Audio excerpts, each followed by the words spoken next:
All right. Hit. Oh, and then apparently it's showing that we are low people on our thing. Oh, sorry, I had the wrong one. Okay, welcome back to Nerdy Playbook. Sorry about that, everyone. It is a weird Tuesday, apparently. Welcome back to Blades of Bahamut. Give me 1 second so I can make sure everybody's heard. Okay, yeah, there we go. Okay, cool. We're back from our little hiatus, so we're going to continue where we left off.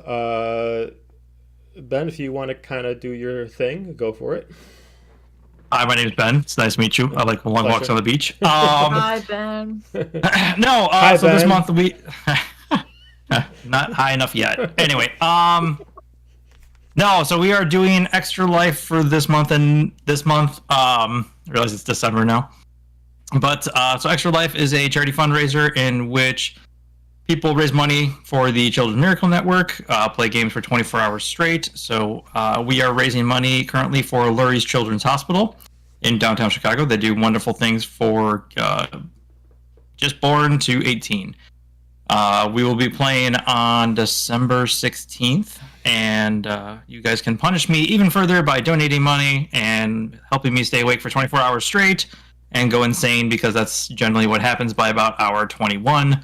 I start doing live streams or just live updates, and it just gets weird. Yeah, thank you. Feel free to hit the link down below. It should be underneath in the Nerdy Playbook stuff. We are at $400 currently. Realistically, I would love to hit 1,000 if that's possible. That's our goal. We've hit that the last 4 or 5 years now. This is the 10th year that we are doing it, so we're hopefully going to try to do some bigger stuff. I got people coming back that showed up in the first couple of years we did it. Hopefully should be showing up again this year. So some old faces showing back up and all that, and then hopefully some new faces with my friends here. Right, we have to do this all around me. The stream should be at least participating in a little bit, so we'll try to get some stuff worked up with you to figure out how we're going to do that, but we'll probably do something. Which will be great. So everybody get down there, and Joe has some rewards. If you donate a decent amount of money, I think double digits, triple digits, get some awesome stuff. Maybe some magical items from this guy or magical this items, person, leveling up the characters, a little something if you want to contribute. And generally just our love. So That's the most important thing. Our love, admiration is what really matters. At the end of the day. Yes. My love is conditional. You have to donate enough money. It's so true. She hates me. You haven't donated $1 million yet. What you waiting on? She hates us all. I don't got $1 million. You're insane. I'm gonna start him. I have standards. Like what do you expect? I mean, I ain't buying love.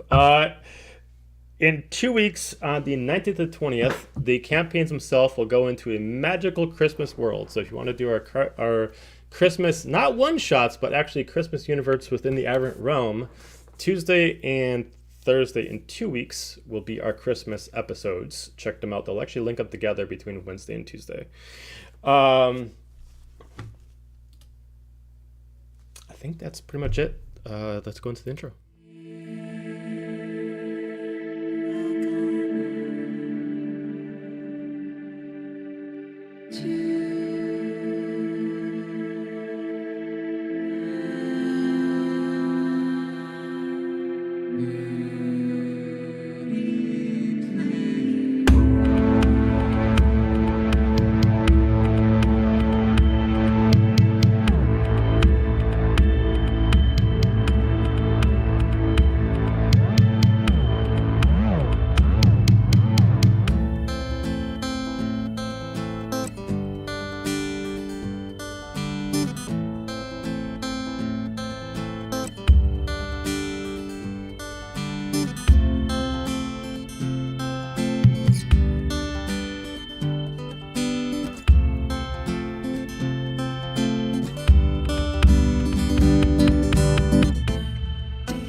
All right, we are back.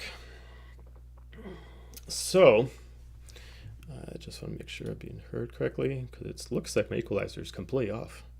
Okay, no, it's fine. All right. It hates you. Oh God. Its love is conditional. Its love is conditional. I throw out a lot of money. I put money into the love for this machine, so it should work. By that logic. Last session, I know it's been a minute, but last session, you all got yourself very beautiful outfits to partake in the gala that you're not quite sure what is actually for, but you are introduced by Uraman as the honored guests as you pass through the who's who of the Shadowfell. Find out a few things. Not only are there extremely large portraits of all of the Sons of Bahamut and their pieces of armor, you find out that one of them is basically what looks like an ancestor of Gaju. Trying to understand that and trying to understand the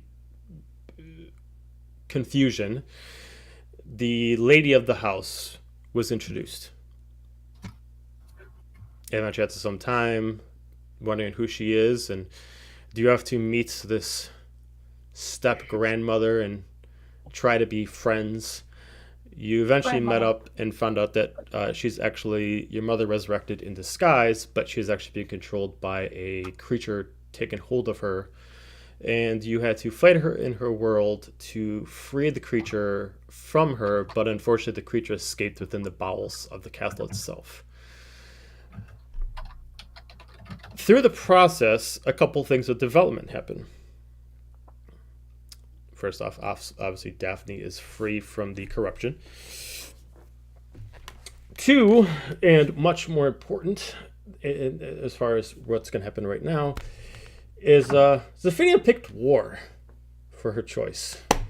And in the process, while she pushed her energy through to help you all out, she started to develop a crimson energy that flowed through her and immediately diminished as soon as you all pulled back out. It did diminish? Mm-hmm. Okay. And as far as right now, Zephania is still looking like Zephania.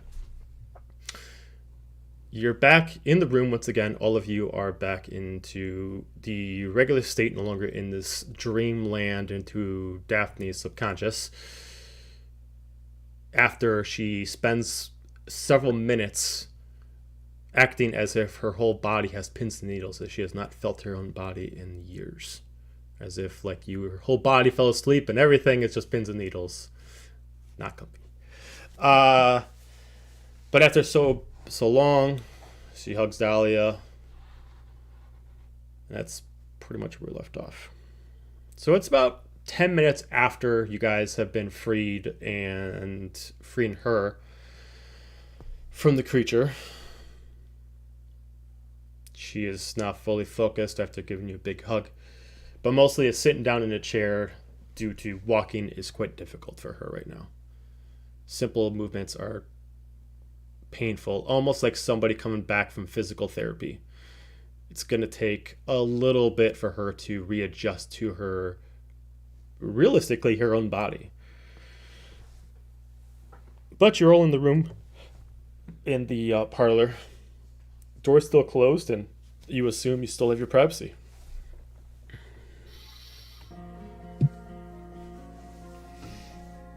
I feel like I missed something.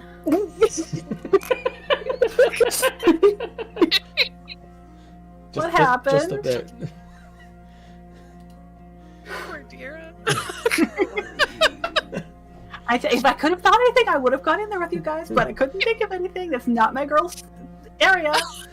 We love her for it. Just chilling outside, guys. Oh, yes. Chilling. Just chilling. Just chilling. Well, we apparently got Dahlia's mom back. I think we were in her mind. Okay, I got the first part. Definitely not the second one. Huh? Joe, if you can just remind us, were our bodies still there, or did we completely disappear? Your I think I bodies saw were them, still like, there. frozen. Okay. While you were, yeah. So essentially, it was actually a joke that looks like you guys were given like a weird, creepy hug, during the whole time. Oh, that's right. Okay. Yeah,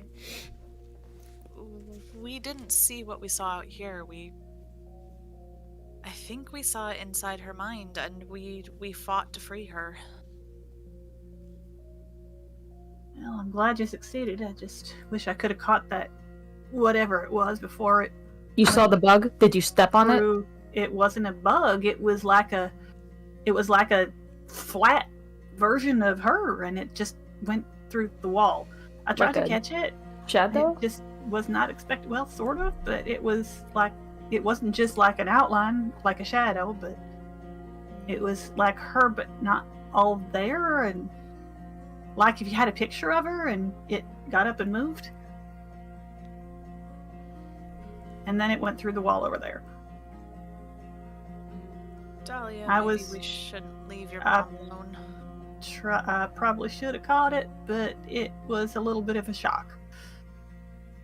You did what you could. Okay. She's like looking at her mother, not.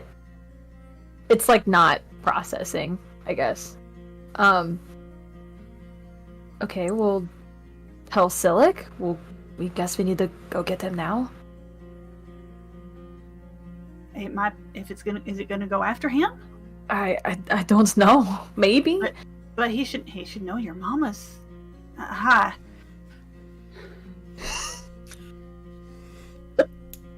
Hi. Do you want me to go get him? Maybe you should come with us. And I gesture to Daphne. And maybe he will know the fastest way to maybe get her out of here, because I don't think she should stay. I don't know what he'll do if he notices I'm gone. What, do you think it's better that he notices that you're you? Good point. I could pretend. I mean, it's been a while, but You can't I even used to stand li- up straight right now. There's no saying that thing won't come back and possess you again. Exactly.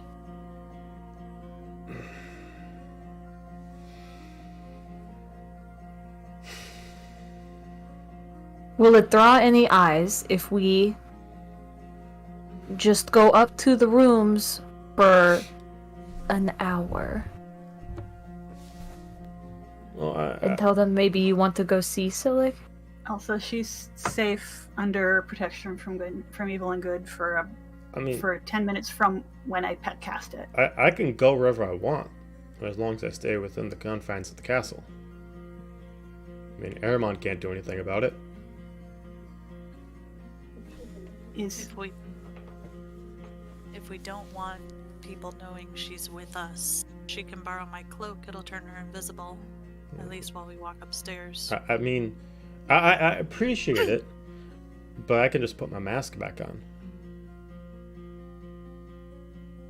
Regardless, you may still be stopped or invited to other portions of the party. If you're wanting to get upstairs, then we should do it. All right. Clever. Yeah, that might be. Yeah, I don't need to be. I have an talking all idea. those Stiffs. Yeah.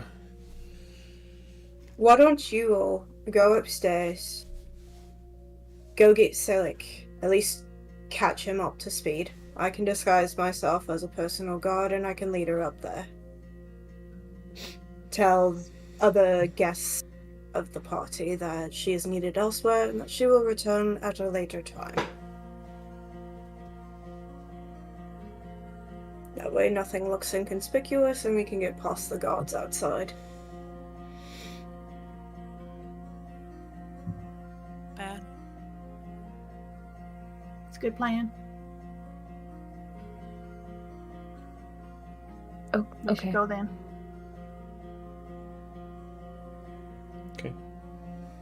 We'll come back up in a few minutes. We should all put our masks and stuff back on, huh? Yeah. At that time, I'm going to activate my cloak, which has the mask or the bandana's properties. And let's see. His skin goes dark red, and his eyes look almost full black instead. And he'll kind of look more like a full tiefling. Okay. And then he'll put on a mask to still fit the party. So are you going to look like a regular noble, or are you going to look like a guard? Bodyguard. Bodyguard? What he does best. Okay.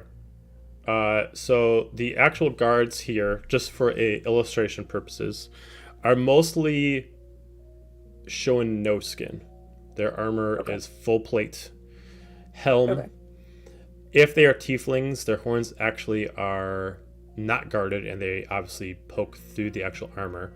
But all the armor itself is what looks kind of like a copper steel, like a really, really dark black copper kind of.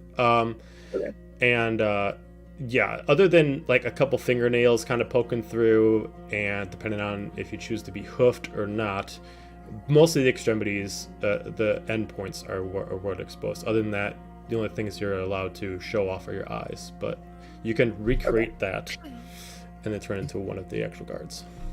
Okay, I'll do that. Okay.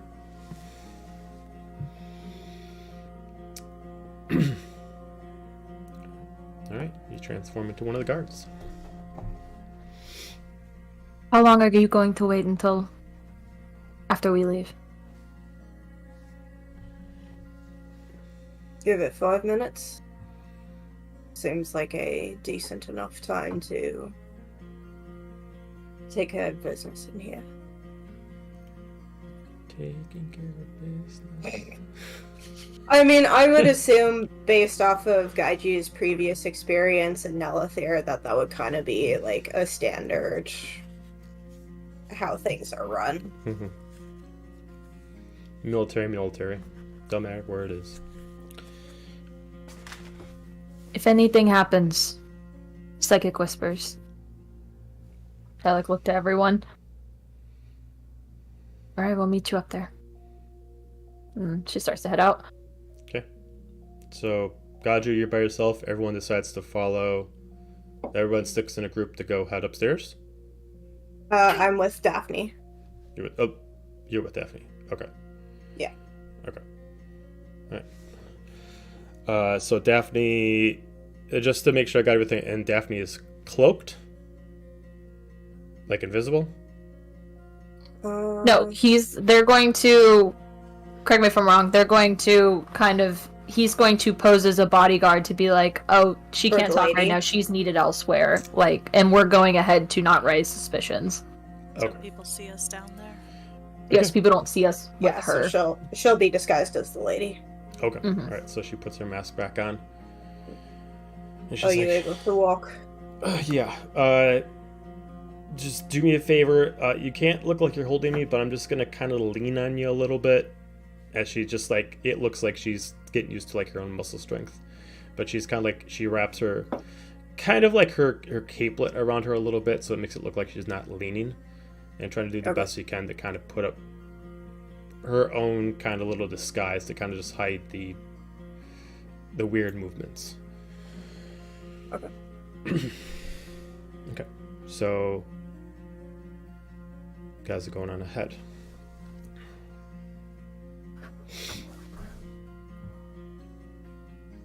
I'm probably gonna stare awkwardly at that photo again once we're in that main hall area.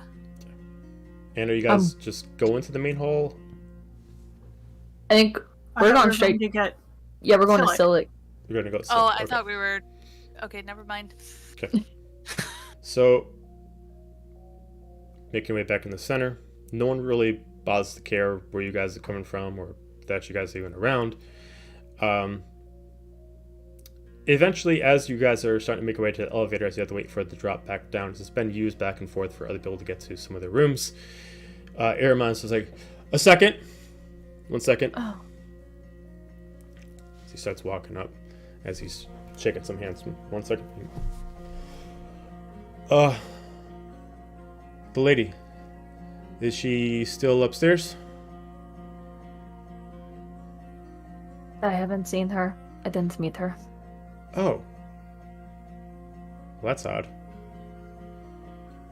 Is everything okay? She said that she was gonna meet up with you. You went to the parlor, correct? I just went exploring.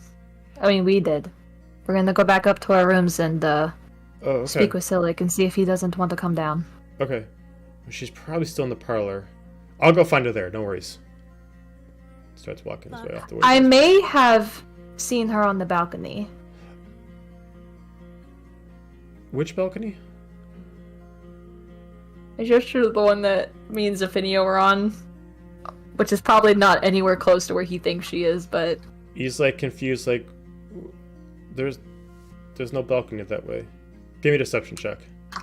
Oh no. What? Not the one that me and Zephinio were on. I swear that we were on a balcony, weren't we? You guys were on a balcony watching fireworks from your own room. Were we? Yeah, well, technically, I think it was. Yeah. But I thought Paolo's we room. went to... I When thought we there were was like a... Outside. It was like an Yeah, we alcove. went outside. You went yeah, we went to an outside, but alcove you were where on the people ground smoking. floor. You're on the ground floor. Ah. Yeah, you're on the So like ground a floor. You terrace. were This like is what happens you're in when the we skip courtyard. 2 weeks. Yeah, you guys were in a courtyard, essentially, like the main Oh, entrance. but I was... Okay, sorry. So let's retcon the word balcony, but I am gesturing to that area. Even if it's on a different fucking floor, I don't care. So... But you saw her in the courtyard. That's... Alright. I just... Well, It could have been a wisp before I swore I saw her dress with her hair. okay. It's just the backside, Well, but... do me a favor. Hang out here. I'm gonna go get her. I know she really Okay. wants to see you, so I'm gonna... 1 second. Don't go anywhere. And immediately runs Yeah, out there. I'd love to, but I really have to use the restroom, and I don't remember where it is. Dahlia's showing me, so we'll meet you back down here. Give me a persuasion check. I have to pee, so let me go 13 flights of stairs.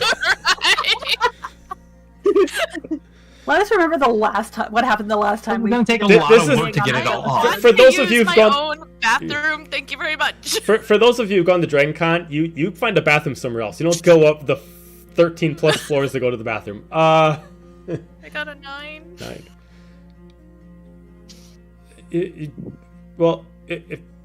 If it's gonna take you a little while to get up there, I'll tell you what. There's.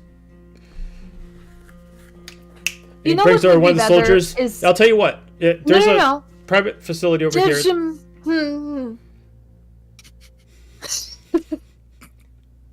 I'm sorry, I didn't think that would work. Silic, I would like Silic to join us. So we're turning 2 trips into 1. We're gonna go up, and Zephania is going to, and then we're going to retrieve Silic and bring him back down. So I would really like to do this as quickly as possible. This is stalling us a bit. So we will meet you down here. The faster we go, the faster we'll be back. Okay, I'll tell you what then. I will find the lady, and then we'll meet you back down here at the elevator. We'll see you then. Okay, perfect. Well, and actually, I do think, question though for you, sir, is, I mean, obviously it's going to take some time to go up there and do that, and I mean, I would not want to waste the lady's time and having her wait for us by the elevator, but you could do me a favor perhaps, but before that, really. Is the elevator here yet? Can we start climbing onto it? Let me see. The elevator is very slow. No, it's not here yet. Stephania's gonna start bouncing back and forth on each leg. Do your pee dance. If you really need to go, I mean, there's a facilities right over here. I'm okay. I'm okay. Okay, all right. You're looking very Very uncomfortable. particular where I go. Oh, okay. All right. The very shy bladder. I understand.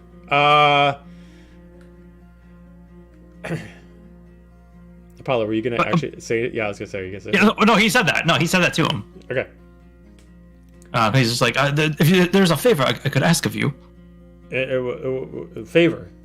Yeah, I mean, very small, very tiny. I happened to perchance into the library, and and there was a very lovely young woman there who assisted me in finding some books that were very interesting. Oh, that's quite and clever. I told, very much so, and I told her that I would, in payment, as a way to say thank you for all the wonderful assistance, I would offer her a dance, and I would send for her, and she could come to the ball and have a dance with me. Would you be willing to potentially go bring her here? Because I feel like she would treat that as very special, and it would make her feel, just very wonderful, and I would take it as a personal favor. That is quite gentlemanly of you, but I must attend the lady. I'm sure that if it would be winning you a few more points if you decide to go get her yourself. I said that I would ask someone to please retrieve her for me, because it would be much more formal, and I feel it'd be very special coming from someone of high rank as you. Give me a persuasion check. It would indeed. Okay, here we go. It's the 17.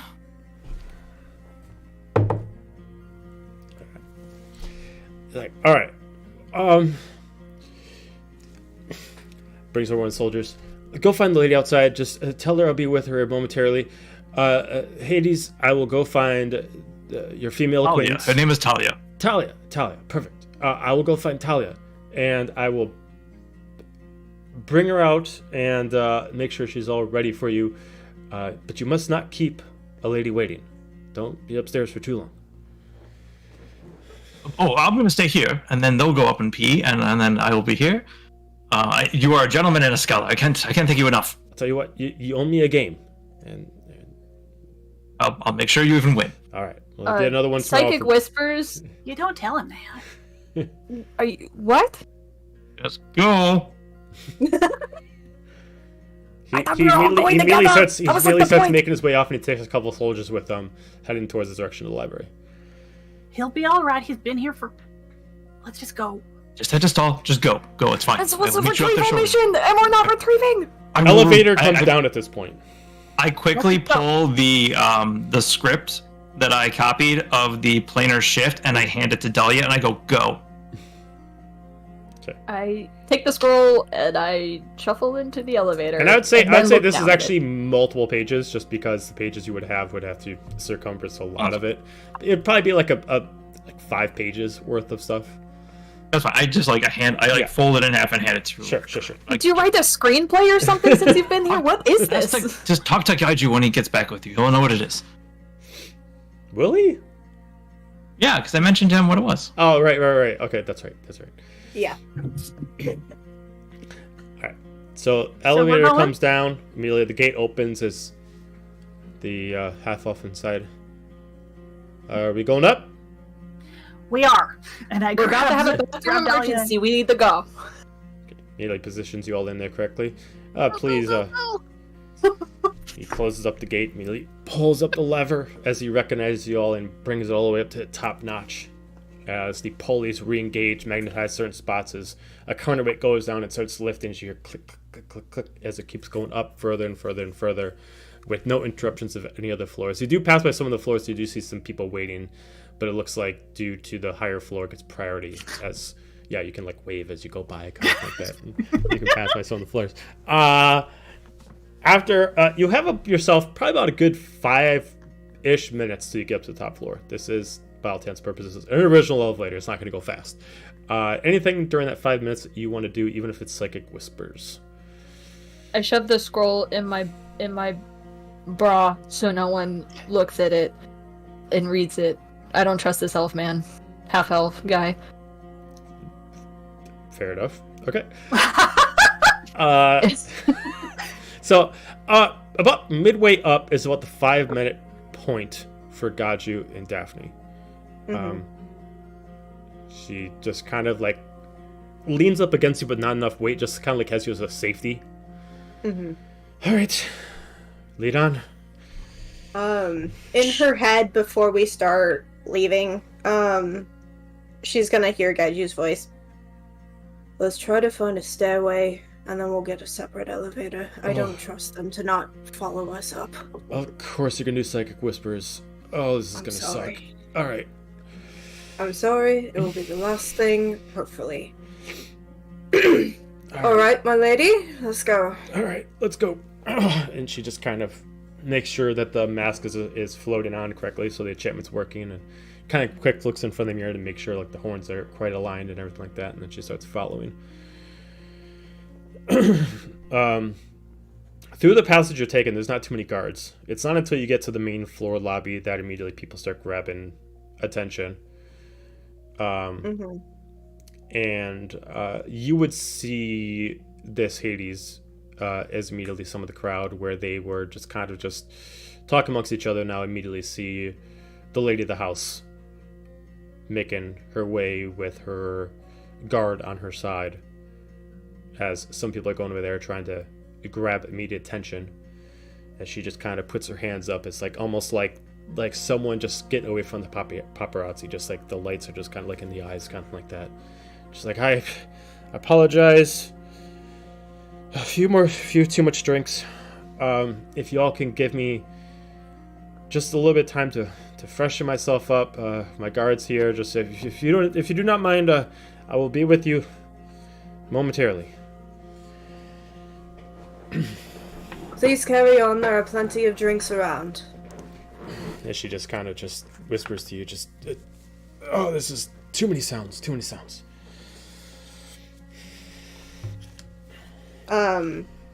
Where is there like a nearby staircase or like a side entrance where we can kind of just get out of the view of the public? You can go out to the main courtyard. Really, the only people that are out there are really people that need to get fresh air or smoking on pipe.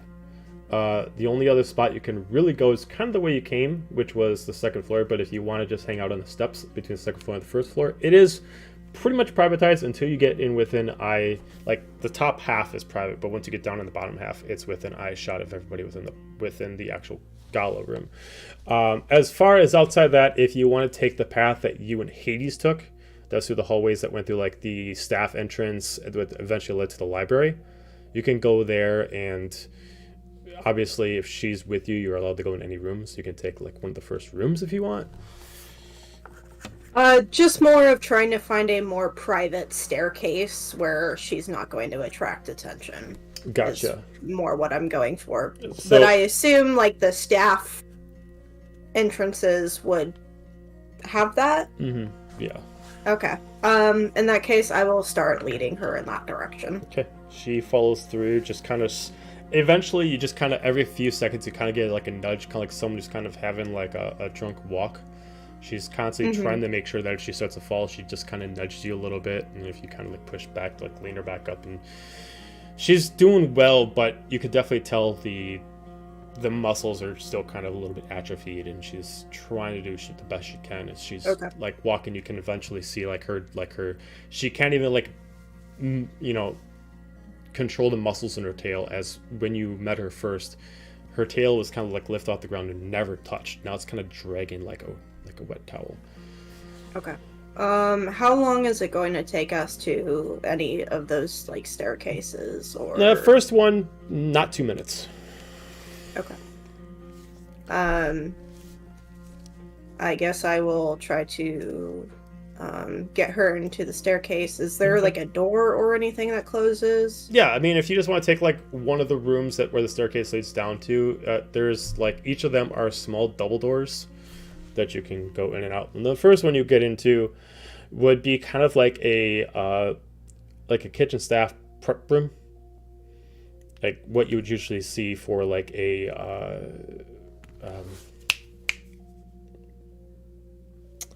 I can't think of the term, and I've been a cook all my life. I can't remember it, but an expediting room. Oh, I just meant more of like the stairway had like a door, like kind of like how a large building has like a separate like stairwell. Oh no, because it's not a large enough stairway to do it. Okay. To go down this way, the steps are like only about 4, just to drop yourself down a little bit. I will try to lead her up until we are out of sight from the door. Then. Okay, so you go out of sight and mostly out of sound after like 3-4 minutes. It doesn't take too long. Okay. Once we're there, I will give her the arm support or whatever that she needs. Okay. Sure. Okay. And I'm just gonna keep a sharp ear out for if I hear or see anybody Perception coming check. up or down the stairwell. Okay. Perception? Mm-hmm. 18. 18. Knowing most of this corridor, at least up to the library, you know where the turns go and you know where some of the guards are, and you can at least predict if someone's going to come around the corner, which spots they'll kind of come out from, and where soldiers are going to be, so you can kind of plan your movement ahead of process. Okay. Yeah, I'll give her support when she needs it, and then if we're coming too close to someone, I'll resume back into the bodyguard, no touch. And where are you just trying to find just somewhere to stop, or you actually have a destination of where you're going? I mean, we're eventually trying to get up to the rooms, but trying to stay out of sight of everyone else. If there's other ways of going upstairs other than the main elevator. There is a longer route. So what it is you got to take the service tower, and then it only goes up so far. Where you guys are on the 12th floor, it takes you to the 10th floor, and then there's actually like an outdoor bridge that connects them both, and then you would have to take the stairwell from 10th to 12th. Okay. Well, we'll take that route then. Okay. All right. So while you guys are if doing I have to carry her, I will. Okay. But... with that check, you're able to have that without a problem, without anybody noticing, and maybe it might take you a little bit longer than maybe planned, but you're extra cautious to make sure you're not caught, or if anybody's putting up suspicion. It will take you some time to catch up to the rest of the group, but I'll just give them updates as we're going. Okay, perfect. So back to the group, you make your way up to the 12th floor. The valet just opens up. Enjoy your wonderful evening, and opens up the gates for you as you're back in the circular hallway of where your rooms are. To remind you, Silic has room 7. Beeline for Silic's room. Okay. Is the elevator going back down, or is Yes. he just kind of chilling there? Okay. It's going back down to catch all the other people that had to skip to get you guys up to 12. Imagine it like at C202 when it's like a Sunday and everybody's leaving. The elevators have to stop somewhere, and then they can only go one direction. Then they finally come back out, and it's like, God dang it! Yeah, basically the same thing. Just take the stairs at this point. Right, pretty much. And then as soon as you see that, you hear like the dings, like, oh, of course. So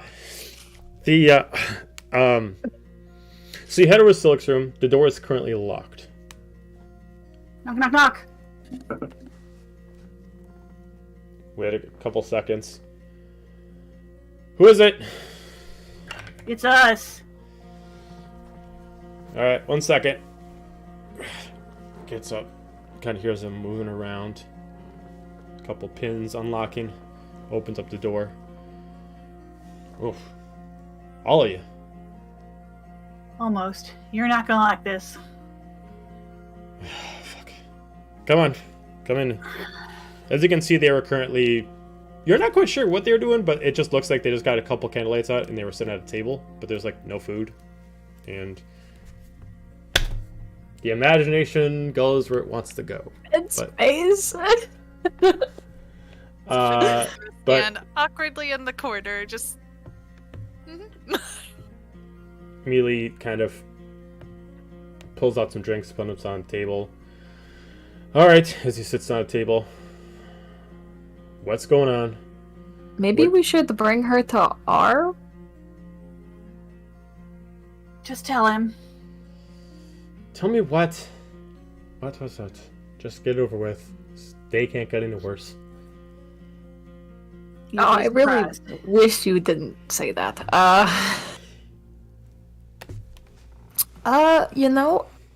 Mama is alive. Bullshit. That's what Not we thought. bullshit. And she will be here in 5 minutes, so you've got 5 minutes to get your shit together. Did she She's not lying, convinced you all the... She's not lying, Silic. Your mom was alive. She's been here. We don't know how. There was some. They saw a bug. I saw a shadow. Something controlling her. It's all kinds of bad. It's still somewhere in the castle, so it got away. Get her again, or She's come been resurrected. Why is she not with you then? She's with Gachi. Gajirakash is He's bringing looking her out up. for her. Yes, she will be here soon. We couldn't draw too much attention. They think she's the lady of the house. She was under some kind of disguise, and He immediately starts like freaking out, like peacefully starts like cleaning up the room, starts like fluffing up the pillows. I'm helping him tidy. This is the get your shit together Dahlia was mentioning, so she's just he, watching. Like you've never seen him really care about his looks before. He starts like trying to get like all those loose hairs kind of like straight up on his head. Like kind of like takes like a rag and starts cleaning up like his horns and stuff like that. Tries to polish them and everything like that. And, What's Nyx doing? Nyx is kind of confused. She doesn't really understand. Like she's like, I need to be filled in. I thought your mom was dead. She was. She's alive. There's all kinds of stuff going on here. We don't understand it any more than you do. So, welcome. You learn to roll with the punches every so often. She's like, I love you, but you live a very dramatic life. I was like, he's just like totally flustered.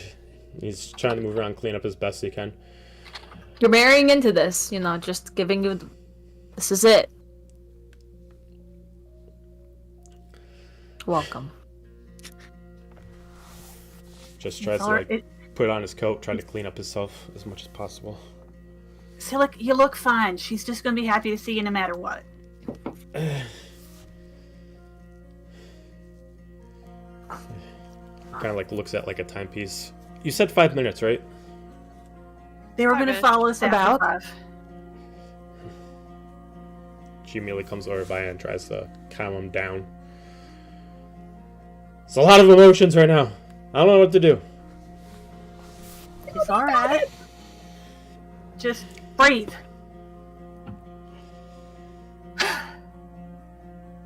I am looking around Dira's looking around very nervously, expecting the shadow thing to come through the wall any second, so. I'm pouring myself a fat drink, because he's freaking out. He reminded me I can freak out, so I'm pouring a tall one. This and pour a drink and just hand it to Silic, and then pour another one and hand it to Nyx. He just chugs it right away. And he just puts it down immediately. Oh no! Oh! You might. Pace yourself. He immediately runs over to Dahlia, takes another drink, and immediately starts holding your hand a little bit, and immediately hugs you. Hugs me? Yep. Oh! Is this like a nervous hug or an excited hug? I don't know. Excited hug. Yes. As in, you're the only one who can truly appreciate, the same kind of anticipation and excitement out of this. I hesitate. I return the hug, but there's a hint of apprehension to it. He doesn't care. He's just going to keep going tighter. He's just going to keep holding tighter. Oh, okay. You're his teddy bear. He's holding tight. All right, my ribs, please. Emotional support, little sister. Emotional support, drow. At this point, Gaju, you'd be getting on the bridge right now, so you're about 10 minutes away. Okay. If I have an idea of how long it's going to take us, I will use the Psychic Whispers to let the group know, hey, we're about 10 minutes out, how to take a long detour. You alright? We're fine. Just keeping you out of eyesight. If anything happens, let us know right away. You know I will. At this point, she's starting to kind of collect her faculties a little bit better without necessarily needing assistance, but she still can't move fast. She's still moving at half speed, but she's at least now kind of walking with more presence in her body. And she occasionally puts her hand up on a wall, and if you ever try to give her help, she's like, I think I got it. And she keeps trying to balance herself out, and it's kind of taking physical therapy and speeding it up by 200%, kind of like that. She's adapting to it pretty quickly. It is her body after all, as she hasn't used it in some time. Yeah. And he'll kind of hover, but he understands. Sure. So he'll be there to catch her if she falls, but otherwise, got it, understood. Okay. We'll just keep moving. Okay. Now knowing that 10 minutes out, still, I'm assuming does not get the psychic whispers, so he doesn't know what you guys hear. Probably not, no. He's just kind of anticipating. It's like, okay, the fuck are they? It's taken him a little longer. They said they had to go around to not be noticed. The question is how are we going to get her out of here? That's what we need to start maybe planning. I have these. She just rips a wad of papers out of her bra. Yeah, what is that? You know? Starts thumbing through it. As he immediately just sees you take something out of your bra, it's like, all right, this is too much for this night. I need another drink. As he just goes in for another drink. That is not the weirdest thing I've done the last 10 years. Psychic whispers exist, y'all. You can ask. But would we know to ask? Well, yeah. Hades said that Gaji knows. Oh, I did. Okay. Hades also is in the psychic whispers. Hades yeah. also. Yeah, Hades is also. What does the front say? Does it have like a little like interplane travel by Hades? Like, you know, kind of. I don't know. Title. Did you like write your own thing on it, or did you just copy and paste? No, it was just straight up a copy and paste of like how to make it happen.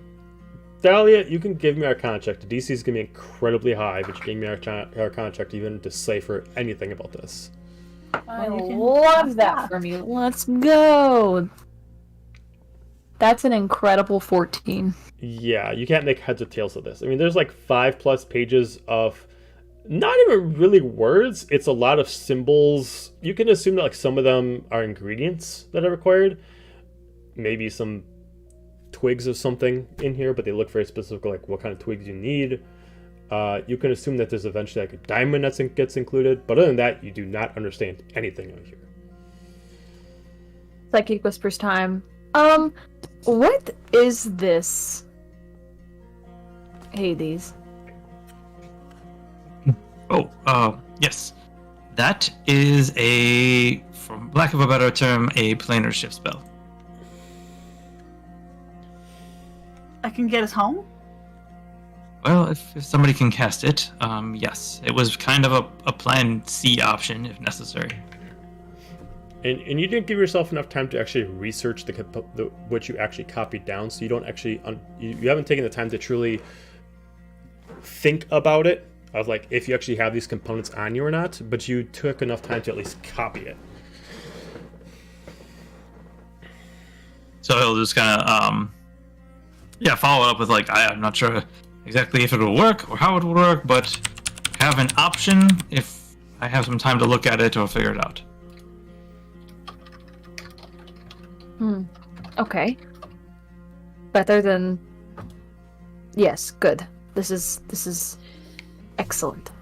And by all intents and purposes, in case you guys look this up, this is not the traditional plane shift. This is something you're gonna get a one-time use of a level 20 sorcerer ability early. Ooh. So the components are a little bit modified to make it make sense. I'm assuming that you're gonna have to be the one to cast this, correct? I would not know yet. I need to look at it further. I was not sure what your mother could do, and if that's something she would want to look at, and she's been around longer, perhaps she has a higher ineptitude at magic and abilities. She's a higher level.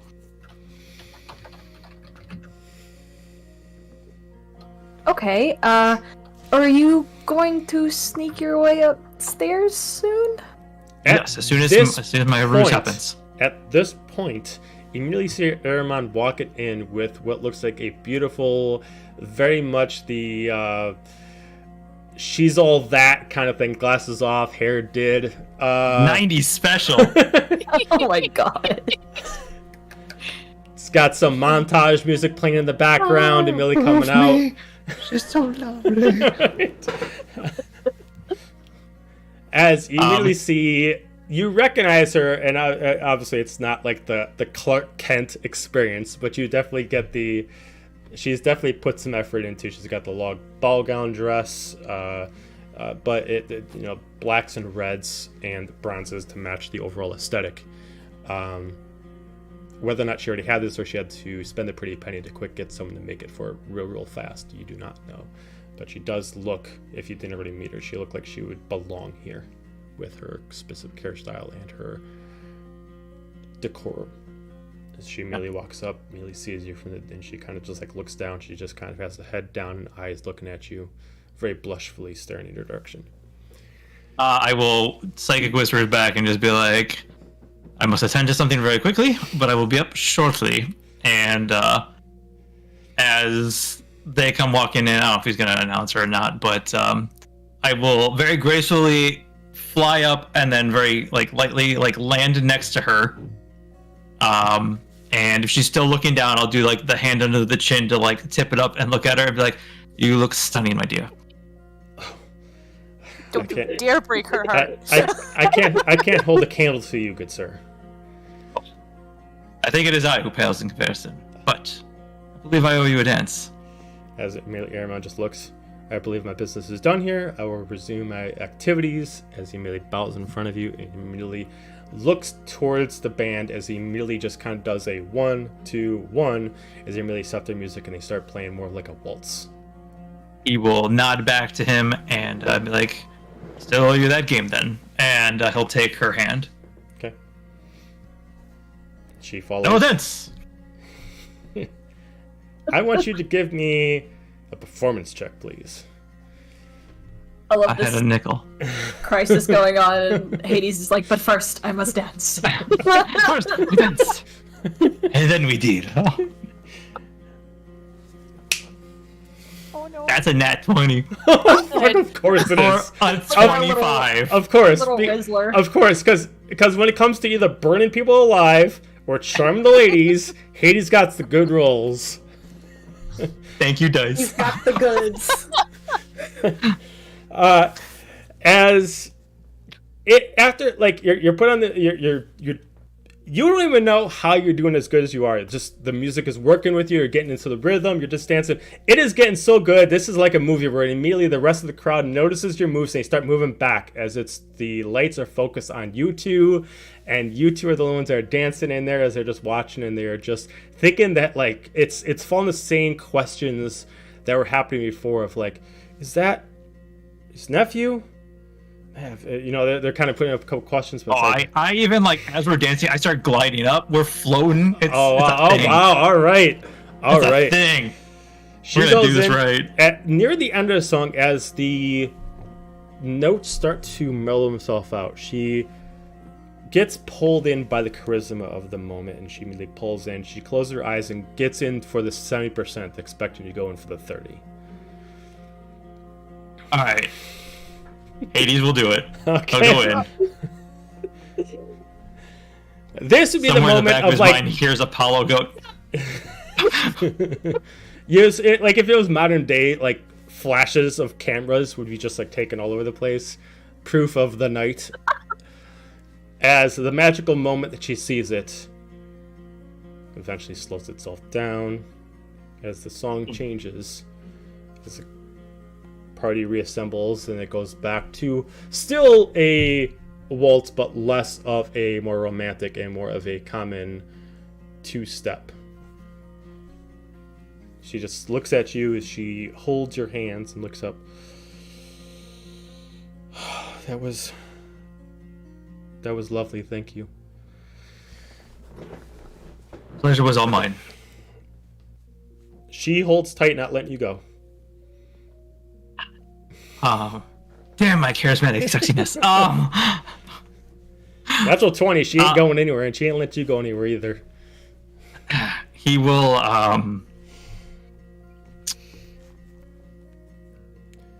trying to remember, we're gonna be here for a couple of days, potentially, right? Yeah, you still, if you follow through with the contract, you always supposed to be here for another 2 more days. Okay. He will say, regrettably, right now, As much as I regret having to leave, I must go back to my room for a short period of time. My compatriots need my assistance immensely. Oh, I'll come with you. As much as I would love that, we have private matters in which must be discussed. But I will be here for the next couple of days, and I have absolutely zero plans for breakfast tomorrow morning and would love to sit and have a lovely conversation and eat with you if possible. Give me a persuasion check. You first kind of lost her with the I take you out and dance, and I'm going to kind of leave you after that, but see if you can keep the ball Hey, rolling. 15? Not 15? terrible. Okay. Yeah. I'll make myself available. I'm not normally invited into the dining hall outside of parties, but I will go speak to Iraman and get permission to be here in the morning, and I will meet you here for a breakfast with you. It would be much more comfortable to you. I could also come to you in the library. I mean, that's a place of work. I'd rather. Well, you pick. You pick. Wherever you're more comfortable.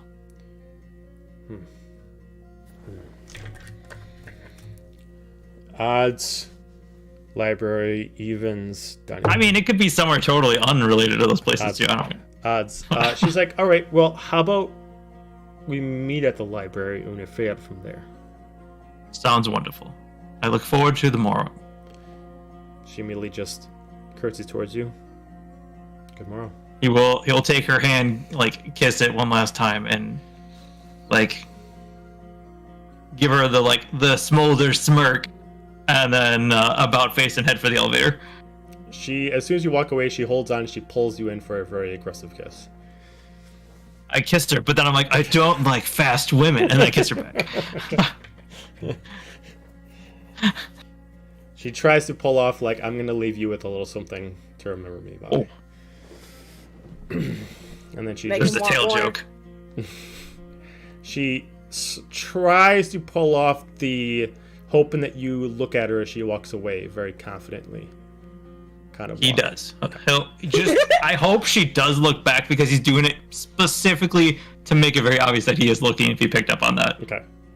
She tries to do the whole thing. It's like, don't look back, and then she eventually looks back at the last minute. She sees it, and she kind of gives a good smirk, and then she keeps walking off back over to the way she came.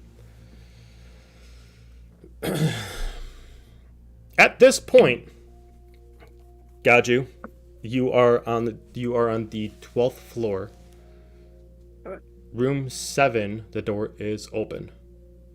You hear a little bit of movement, like pitter-patter around. Alright. Just before we go to enter, I'm gonna look around and make sure nobody's actually around. Okay, give me an investigation check just to give a good line of sight to make sure nobody is following you or nobody's being ready for your walk. That's shit. That is a 6. As far as you can tell, no one is behind you. But you have no idea with this kind of hallway design or, what specifically is in the room. You assume it's all the friends waiting, but you're left to the imagination. But you know that no one is following you. I will kind of gesture to the door. You ready? One second, as she takes off the mask and she lets the enchantment disappear. As she takes off the capelet that she had and she detaches it and she uses it as like a rag and she starts doing the similar thing that Slick was doing. She starts to clean off like any kind of things that kind of make her look less than what she wants to appear to be.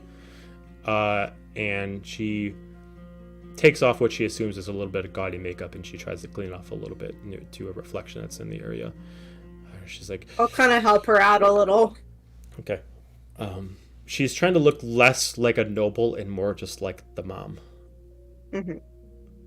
Then I'll take whatever she doesn't want to carry in with her. Okay. As she immediately just And I'll drop my disguise as well. Okay. As she immediately just takes a breath. Why is this so damn hard? All right. And then she's like 1 foot in front of the other, and then she starts walking. To the group, you start seeing a shadow come around the corner. First, plain, then the distinct features of tail and horns on the shadow.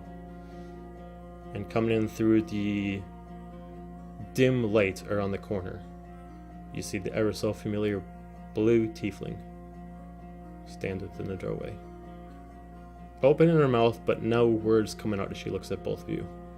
As she just looks there and she just stands there and she moves in 5 feet, but almost as if her feet now, not physically, but just emotionally, are weaker than when they were before, as tears come down to her eyes as she just leans up against the wall. I close the door behind us. Okay, Silic immediately just runs in towards her and immediately gives her a hug. I move a little slower, but I let him go in for the hug first, because clearly he's very hyped, and then I wrap my arms around both of them as well. She then takes her arms and she kind of wraps around both of you and she pulls them as tight. And she has no words to say, but she's trying to express herself as much as possible with the love that she's trying to express. She just pulls in tight and she whispers in a very stuttery words, "You have no idea how much I missed you both." And she just pulls you in so tight, using what strength she has at her disposal, which isn't much, but she's pushing as much as possible. As she just pulls back, and as you two pull back at the same time. So much to talk about. I haven't really had a full chance to even properly meet the group. It looks like maybe drinks. That maybe as Emilio goes out there and he makes a few glasses of wine. She sits down, he sits down, and kind of starts illustrating to everybody to kind of just relax as she introduces herself properly. First off, I apologize for the way that we've all met. The last 3 years have been fucked up, to say the least. But I was taught a very proper way, and I apologize. I am Daphne, as you all know. I'm mother to these lovely two, and well, lady of the house in an unfortunate matter, but that's more complicated. Before you ask, I was resurrected 3 years ago. Your grandfather got some of his warlocks to pull me back.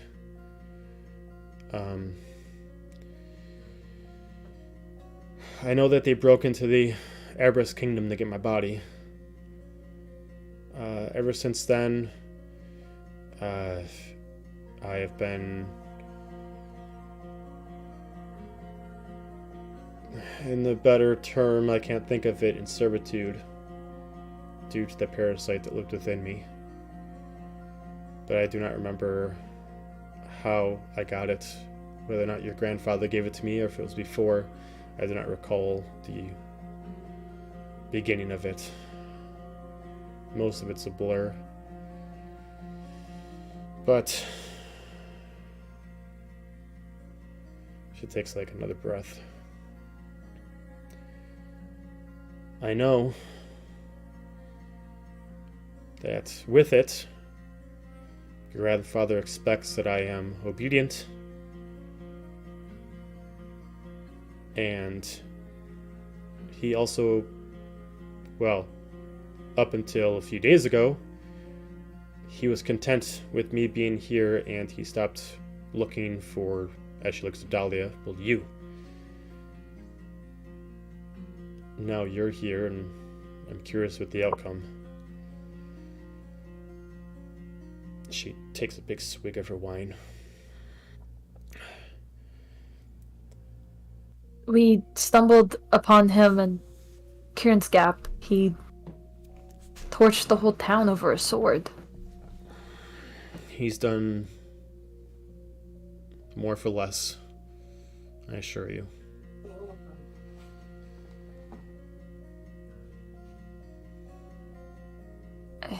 I'm sure you wouldn't be here unless you didn't have a choice.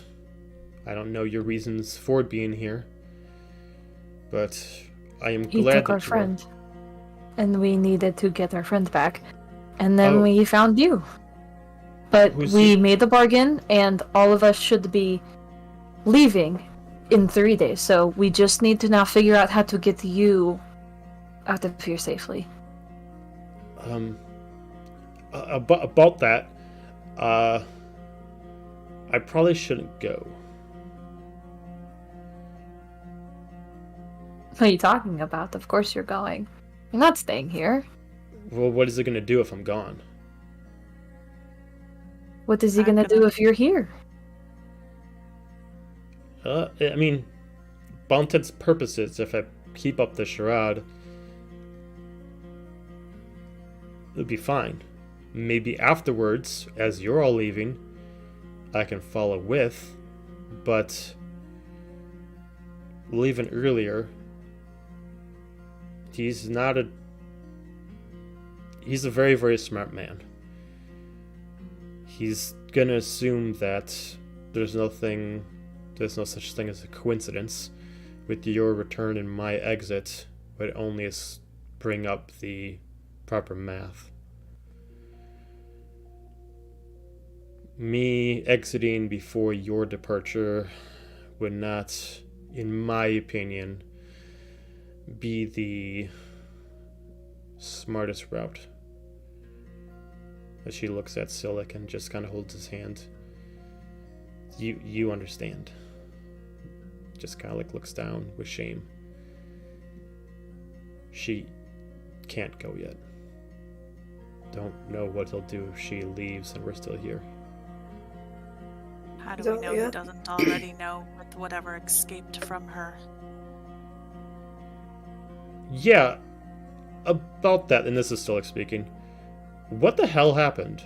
I mean, yeah, you guys said that you guys freed her from some kind of creature, but what was it? As she's kind of like looking to recall back, she doesn't even remember the creature anymore. She like lost memory. Not that she lost memory of like what happened, but she lost the memory of what it was. They saw some kind of bug inside her mind. I saw like a picture that was moving. It was a copy of her, but flat. It controlled you, and well, it tried to kill us. But we were able to get it out. We just don't know where it went. Silic just mentions, well, I don't know about you, but I don't like questions unanswered. You might want to figure out what It this has thing a is before we decide to do appetite. anything. It has an appetite for people with 2 souls. I think that's what it said. Yeah, 2 souls. So It doesn't necessarily mean tiefling, but anybody who resides in another body, it likes. Which would mean you 3 and Hades. Technically, Hades too, yes. As In other Well. words, I am not sleeping for the rest of the trip. as We take turns. he looks at Ain't no good with no rest. he looks at his mother as like a protectorate. Before we do anything, we should probably figure out what this thing is. We can be as paranoid as we want, but it might do us some justice and some good to try to figure out what we're dealing with before we decide to just keep our eyes open while we sleep. How are we gonna do that? Has anybody Leave. gone to the library yet? Might have some information in there. Hades and I went to the library. I'm sure we can do some research, but I would suggest that nobody goes off on their own.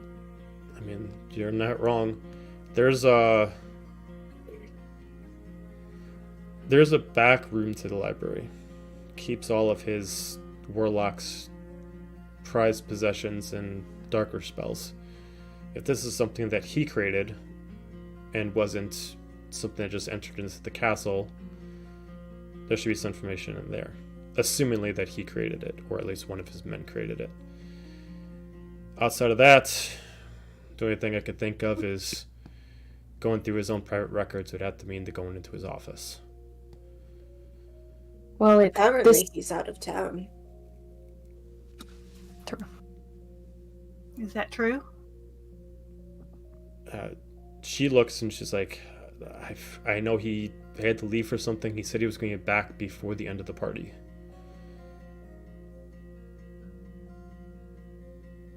This creature went through the wall. How do we know if we let you play the charade and that it's not going to come out and potentially repossess you again? We don't. I know nothing about this creature other than what it can do to somebody. The lack of knowledge is what's scary. All I remember You was the both creature have was not stones. smart. What'd you say? Dahlia, Silik, you both have stones. Give one to her. Silik can cut a portal after we leave. Silik passes his stone door.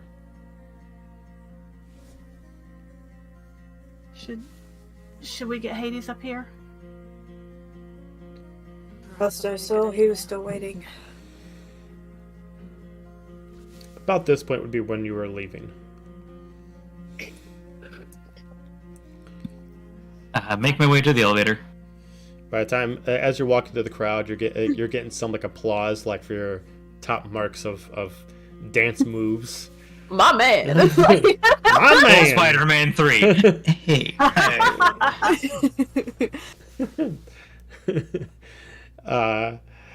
As you take the elevator up, in about 5 more minutes, you'll be able to reach up to the room. Now, we're here for 3 days. Let's still talking. We're here for 3 days. I don't like the fact that we don't know where my grandfather is. Even if he's not here now, I don't know when he's going to be here. I would personally not want to try to sneak around in his areas of privacy without actually knowing where he is. Even if we did tomorrow and he was here, we at least know where he is. But that's my own 2 cents. I'm inclined to agree. Now leave it up to all of you. If you all feel like you have a way to do this more efficiently, this obviously requires us to take turns sleeping to make sure this creature doesn't come back. But I think right now, my opinion is for us to wait for Hades, collect ourselves, stay in for the rest of the day and the night, and do what we need to do tomorrow, which from what I understand is we have to attend a brunch with my grandfather. As he looks at his mom, do you think you can pretend to be this person? She just looks at him with almost insulted. Boy, I have been lying most of my life. I know what to do. I like her already. So we're just supposed to let you go, and you could potentially be repossessed for all I know? I mean, I could cast detect thoughts on her and see if she's the only one in her mind.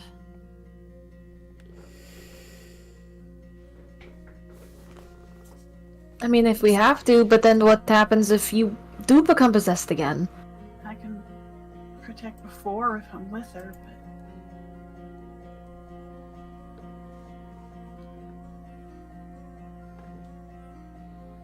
I mean, even if she is repossessed by the stone, or by the creature, she'll still have the stone on her. You can at least pull her through. We can do this all again.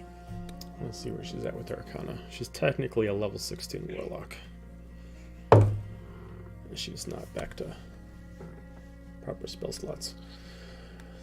She looks at all of you. If I can get some rest, reacclimate myself, I can try to give some protection tomorrow, but we'll have to at least hang out here for the day.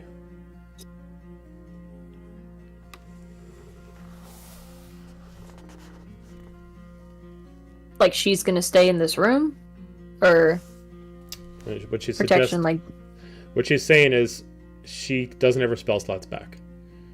Once she takes her long rest, she can try to summon a certain spell to protect you all for a temporary amount of time. So she has, let me pull her up. Nope, that's not right. Nope, that's not right. There we go.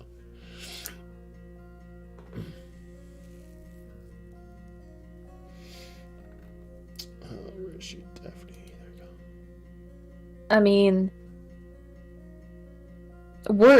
we made a bargain with him. We have to be able to go through this portal in 3 days. So if we send you out, there's nothing he can do to keep us here, as per the bargain.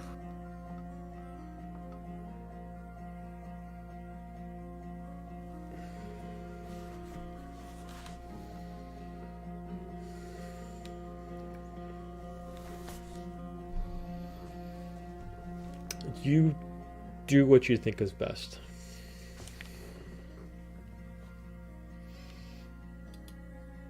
Who was saying that?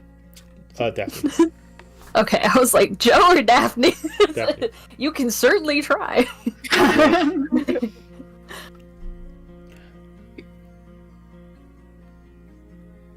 looked to Silic and then to the others. I feel like she understands this place the best. We were pretty confident about that deal. He does this all the time.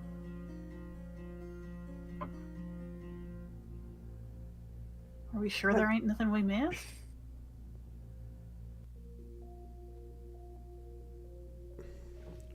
I feel like we were pretty thorough. She's not part of the deal. He can't hold that against us if she magically wouldn't. disappears. We didn't. No, I guess but we he will didn't blame promise us. not to help anybody. But he can't harm us. Not while we're here. What's to stop him from doing something after we leave? I hate demon deals. Of course, I guess what's to stop him doing something after we leave anyway? Ain't nothing. I just want you to be safe.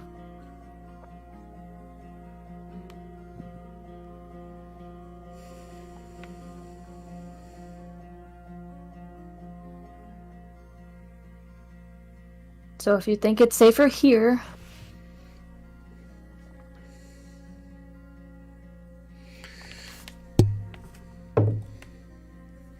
I do. At least for now.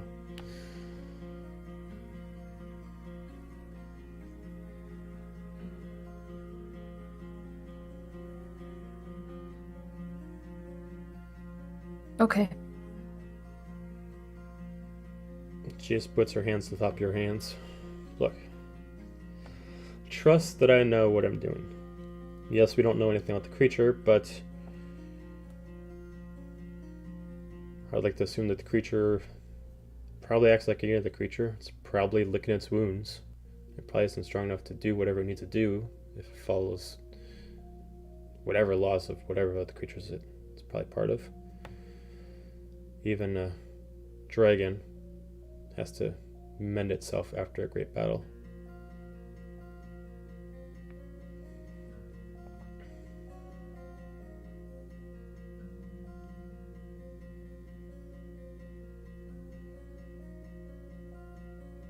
We'll use detect thoughts, just to be safe. I can also use one of my wild shape to create a familiar. I could leave it with her for a few hours after we leave, just to ensure she's safe. It's a good idea. Something small, something you can keep on your person. That'll give us enough time to open up that portal and bring you back with us. Needed to snap its neck. It was one time! And it was what Ren said. And Daphne's like, what the hell? The fuck?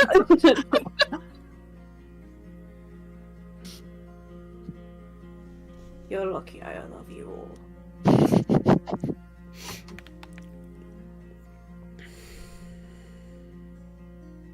It's a good idea. You'll be able to tell.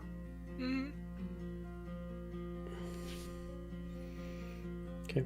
About all the insurance we can expect. As Silk gets up and he grabs one of the keys for one of the rooms that hasn't been claimed yet. And she opens up one of the rooms, or he opens up one of the rooms and gestures her into a room so she has a free room to sleep in. Are they not going to expect you to be in the specific quarters? Or back down there? For me to... I can't deal with it. I don't know how I was able to deal with it before. Your grandfather knows you're here. In case somebody asks, I came up here and I spent some time with my family. What's it gonna do?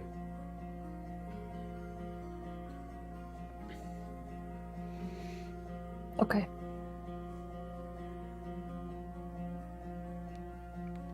Sleep well.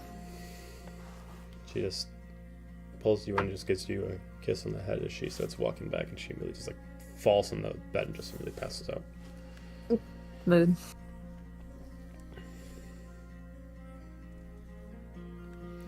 I know time's been a little weird for this session, but by all intents and purposes, it is getting later for the Shadowfell.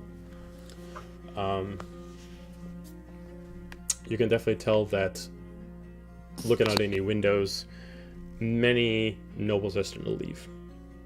Party's starting to dwindle its way down. Is Hades back yet? Hades, you would be coming back in like a moment. Your elevator would just be entering right now. He had to stop on every floor. Mm-hmm.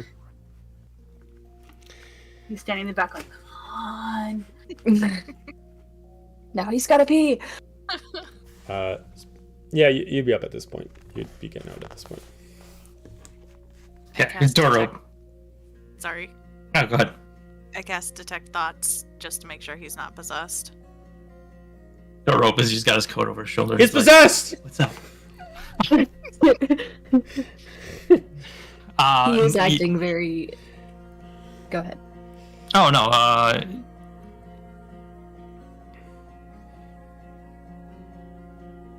You get baseline Hades, and he is saying, I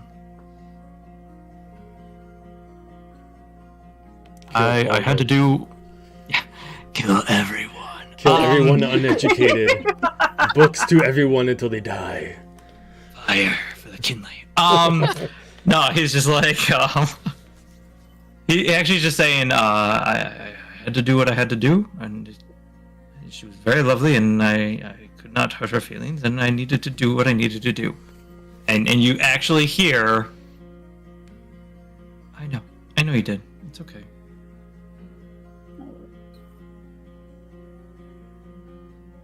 Well, at least they're talking. Zephania gets the face I just had of like, oh, just turns. He comes out of 1,000-mile stare, and he's just like, sorry, see everyone's doing well? As well as can be. There's a lot going on. Hey, DM. Yep. Does the parasite count as a creature? Yes. Excellent. I have a scroll of find creature from Elfeed that I have never used. Okay. I would like to Whoa! use that to figure out where the creature is. Don't remember. What a callback over almost 50 episodes later. Monster hunt. It's in my notebook, but I was also scrolling through my spells and saw locate creature and went, wait a minute! Okay, so by the parameters of it, I'll let you choose on this. Okay. You would assume that this scroll itself does not hit the whole range of the castle. Okay. So if it failed, you'd be wasting a scroll. So I'll let you choose if you still want to activate it or if you want to wait till you're in a more proper position. Because I don't actually physically have the scroll in my inventory. How long does it last? Okay, so it's a variant version of locate creature. Okay. It lasts for 4 hours. It affects 5,000 feet around you. Okay. If you're moving it, the 5,000 feet moves with you, not on the point you started off at. But does require you to concentrate on the scroll for it to work. Okay. During the process, you sense the direction of a specific creature. As long as it's within that area, you mark that creature and you can see it through walls and you can follow its tracks as if its footprints are visible to you. Okay. I assume I can't focus on something while I'm trancing. No. Okay. I will save it then for whenever I take watch. Perfect. But yes, I have that, and I've been saving that for fucking forever. It's a more advanced version of Now is the locate time. creature, just because locate creature would not work in this aspect because you're not familiar with it, but this one, you just have to see it once, and then it works. Okay. It's kind of like a mixture between locate creature. It's like a mixture between locate creature and hunter's mark kind of thing. That all you have to do is see it, you mark it, and you've got it. As long as you concentrate on it. Got it. I will save it for the rest then. Save it for a rainy day, as you have so far.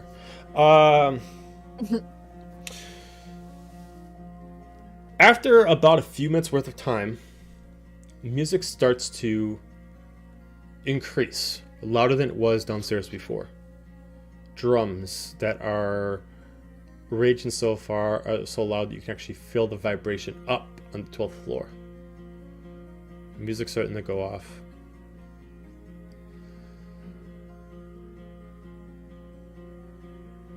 Are you intrigued by this, or do you want to ignore it? Does that mean he's here? Intrigued. I am too. I would probably check it out. Are you going to go downstairs, or you're just going to try to look outside? Look outside. Okay. At this point, as you're looking outside, give me an investigation check if anybody's looking out. Either way, you're going to see it, just about how many details you see. Oh. That's an 11. 11. Oh, 18. 18. Nice. 15. 15. For the higher On heightened rolls, alert. 4. for the higher rolls, you're able to, for everybody, you're able to see a procession of 3 large carriages surrounded by soldiers of very extravagant armor, long capes, coming by as a large red carpet leads into the castle doors themselves, into the dining hall. For the people that got the higher checks, you're able to see a familiar but modified version of their grandfather. You've seen him in 2 different, yes, you've all seen him in 2 different forms. You've seen him in his tiefling form, pale skin, golden horns, and you've seen him in his devil form. This is somewhere in the middle. This is like his tiefling form, but he's, from this distance, he looks like he's probably about 8 feet tall, His horns are a little bit more... They're a little bit larger, but not too much. And his skin is gray instead of the humanoid kind of peachish colored skin. His ears are really at a point. And he kind of has like the gargoyle-esque kind of features to him. He's using his wings as they come down and they drape over him like a cape. He wears a long gown on his waist, but no armor or clothes on his torso, with only what looks like golden wraps that surround his hands and his wrists, with 3 large golden chains, one of 12 inches, one of 16 inches, and one of 20 inches that are hanging from his neck. No specific emblems or anything, but just large gold heavy chains. As he is announced, but you all can't hear it, but you can assume they're announcing him in, as he immediately walks in with grace, as you lose sight of him as he enters into the castle. Do we see who's in the other 2 carriages? Nobody comes out of them. Okay. To put it into perspective, he came out of the front one, so the other 2 have not have any movement. The soldiers that were in the front walked in with him. The soldiers in the back are still positioned in the back, and they have not moved.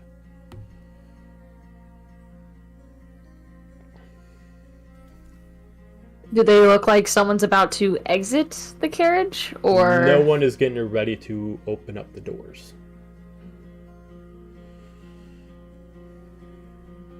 That's ominous.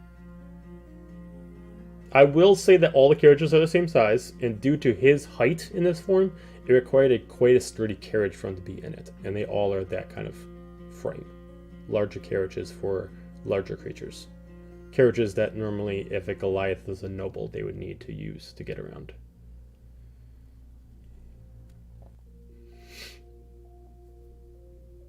I hope he's not expecting us to go downstairs. Didn't sound like it. Nobody wouldn't told be us we were supposed to be expecting there. We went on our own. He wouldn't be expecting your mother, would he? She doesn't seem very concerned. So it just steps up, as he just kind of is leaning up against her doorway, just keeping guard. It's not something I really care about. Like she said, worst case, if there's questions, the answer is she spent time with us. I think that's Aramon's problem. Mm-hmm.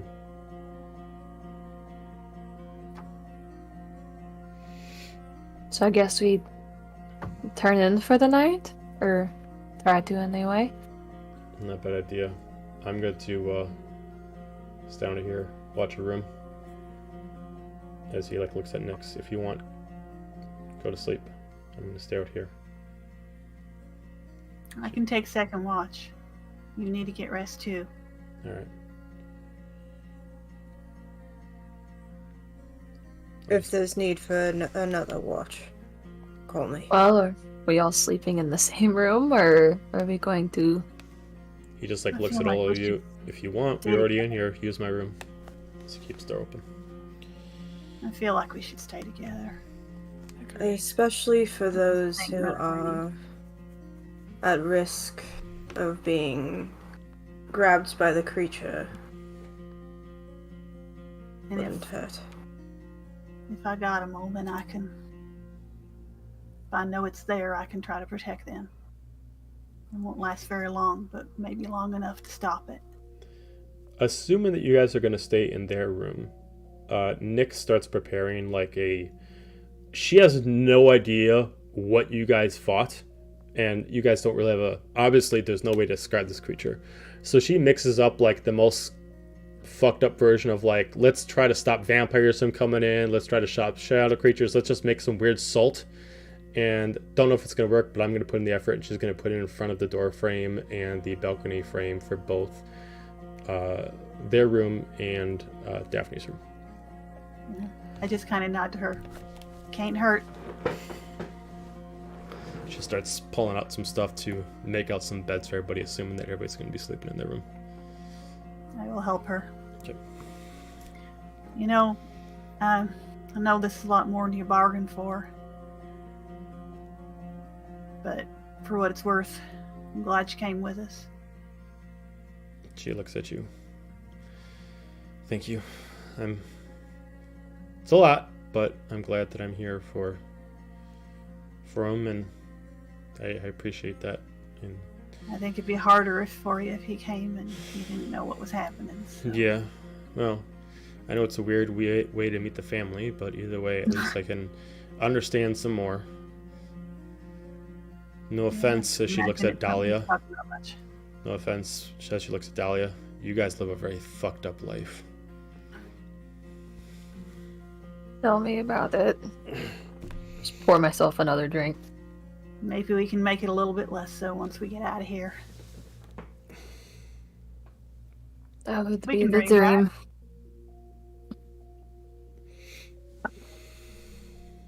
Alright, I'm going to position myself basically as close to those who need protection as possible, but then go ahead and get some sleep so I'm ready to be fresh for watch. Perfect. I'll take first watch for the room. Okay, you're gonna watch from inside the room. Silic's gonna be watching from outside the room. Anybody else taking watch with Stephanie and Silic? I'll take second watch with Dira then, so I'll take the outside and then she can handle the inside. Okay. Alright. I'm gonna have a hard time going to sleep, but I won't. I'll try. Okay, so we got meditation from Gaju, and then we're gonna have Hades, Dira, and Dahlia sleep. Okay. The best that we can be. Passes right out.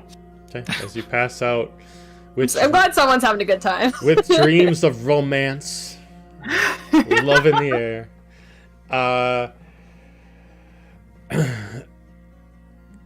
For the first sleep, from Dira and Dahlia, I need an insight check, please. Alright. 10. 10. Oh, Jesus Christ, my insight's gone so. 17. 17. During this process of sleep, I'm going to have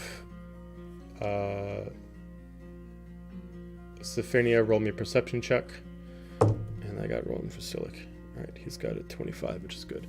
And then Gaju, I'm sorry, insight check from you too.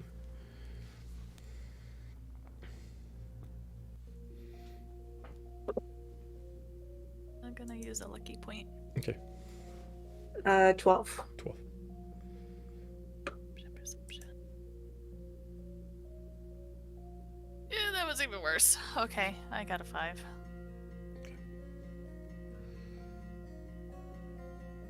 Hard to keep your eyes open. You're trying to keep a lookout, but shadows in the room and just the unease is making it difficult for you. But you're at least content seeing the shadow of Silic stand outside, that he is at least moving and pacing, keeping himself awake. Dahlia, you have a tough rest. The remembrances of the last time you've actually truly seen your mother is a nightmare that you have not had in some time, years. And the nightmares return. Yes, she's back, but you've only seen what you assume is her through visions. The last time you've physically seen her was a very traumatic moment of your childhood. And those dreams have long been lost in your memories, and now they return back as the last time you've actually seen your mother was, unfortunately, when you had to kill her. And it rattles through your brain of, is there going to be an uncomfortable conversation that's going to have to come up about this? But your sleep is still complete when we get there. Excellent. Dira, nothing for you. I'm going to wait for Gotcha to return before I continue.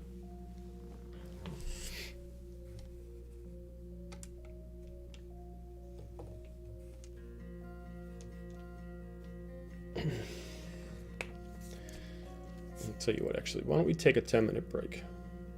And we'll take care of it like that. We'll take a 10-minute break. We'll be right back. I'm good with that.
go.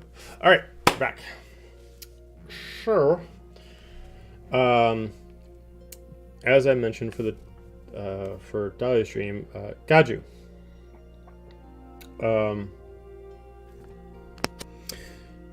You go into your deja vu sense.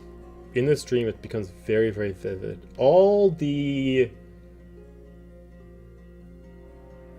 senses and predictions you've had about the future start coming back to you, but slightly altered. You re-go through the fires over at Khalid. Everything still happens as it was, but you notice something's missing. Give me a perception check.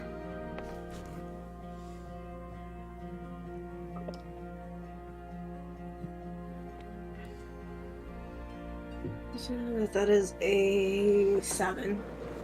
You can't figure out what is specifically changed here, but you notice maybe the assailant, maybe a specific moment's changed, but something has been altered.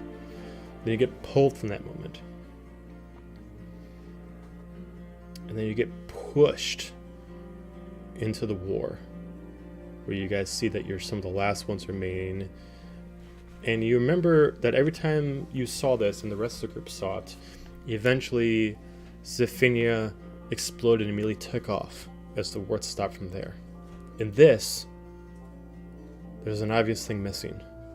Zephynia's never there.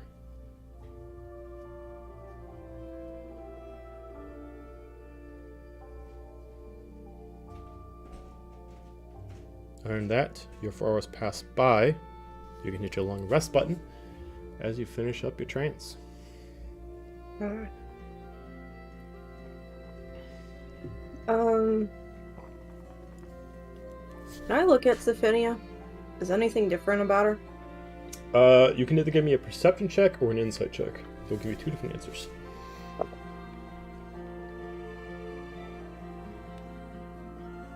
Insight for spooky 20. Okay. Whether or not she's noticed it yet or not, the normal hue of the neutral tone that was inherited by Luna of her tattoos has changed. Instead of it being the silverish tone of an angel, it is now adapting a very light, but obviously hue change of crimson. Not enough that it grabs people's attention like it's glowing in the dark, but just enough for you're seeing it slowly change to the spectrum in front of your eyes. And as she eventually looks at you, kind of wondering what you're so curious about, you start to notice that literally in front of your face as this is happening, the hue of her eyes start to change color. The white adopts black. The blue adopts red. But she is unaware of what is happening. This isn't anything that is hidden from other people's sight. This is literally happening right in front of your face. One other thing that is also happening, she's losing the pigment of her hair.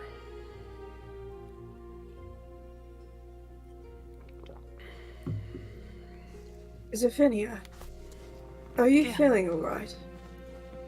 I mean, besides incredibly tired. Yeah.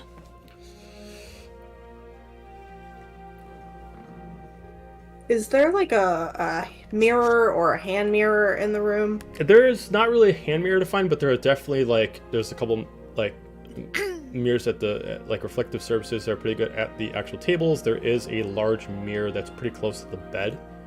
That's almost like a full-size mirror. And then there's a vanity across the room. I think you need to look in the mirror. Why? And I'm gonna walk over to the mirror and take a look at it. You don't Oh. really- See the same thing. You see the same thing, but to you it does not seem odd. I see me. Your tattoos are changing color, your eyes are changing color, your hair is graying out. That's not normal. I mean, the tattoos themselves are not normal. I'd probably expect a little change here and there. But your hair? Your eyes? You look more demonic than I am. I don't know, maybe it's just being here. I feel fine. I'm guessing it's just changes like last time Luna changed me. Have you had any more conversations with Luna? No. Just been silent.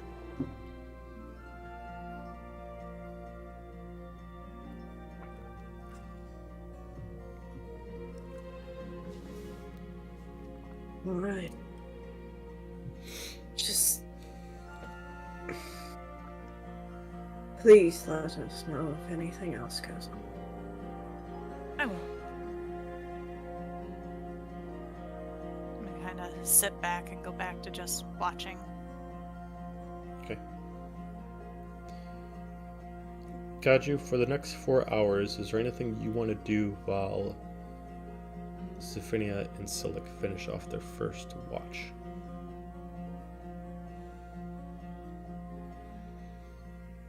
Or you just want to continue with them?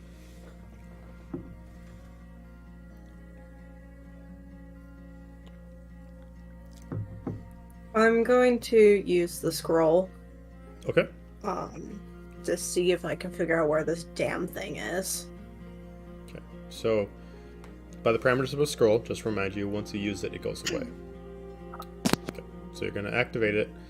It goes 200... what did I put? You said 5,000? 4,000? Probably 5,000. 4,000 seems like an odd number for me. So 5,000.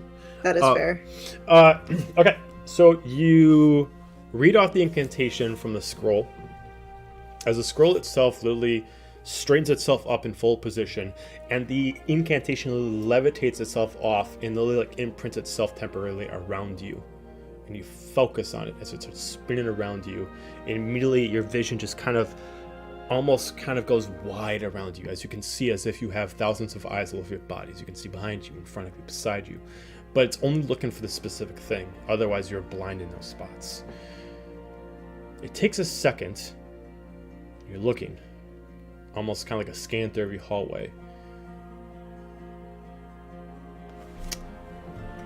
I have the creature at random spots, different points. So let's see. First, second. You do not spot the creature.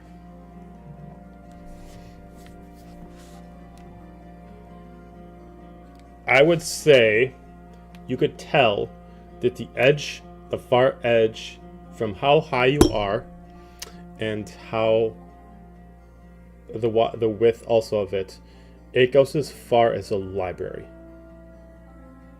Okay. And as far as the courtyard, from south to north on the main floor. You're at the highest tower, so you assume it's not, unless it can fly, it's not in the air. So if it's within the castle walls, it is not anywhere that you guys have gone so far. Okay. Because I don't want to completely waste the spell, just gonna keep concentrating. Keep concentrating, but I'm also going to get up and let Silik and Zephynia know that I'm going to go search for it in a way, just test the perimeters of my 5,000 foot reach. Okay. Are you going to take the elevator down, or are you going to take like the back route that you took with Daphne? Back route. Okay. Through the next 4 hours of time, as you start walking your way around, it's only been 4 hours, and the party seems to be slowing down at almost a full halt, but you can still hear discussion happening, but you cannot hear what's going on at this point. It's too far away, but you can at least hear stuff's still going, like the after party and stuff like that. As you cross the bridge, make your way downstairs back to pretty much right when you and Daphne got hidden. You get up pretty close to the library, and you get a ping. The creature itself is... How should I put this? You cannot understand the route to get to the creature. Since it phases through walls, it is far on the west side of the castle. It's still within the castle walls, but you don't understand the way to get to it. If you could phase through walls, it would essentially be running through walls for about a good 20 minutes to get to it. But you don't understand the path it would take to actually get there. You mark the creature. The creature itself looks like it's currently either asleep or dormant. Currently, right now, the creature looks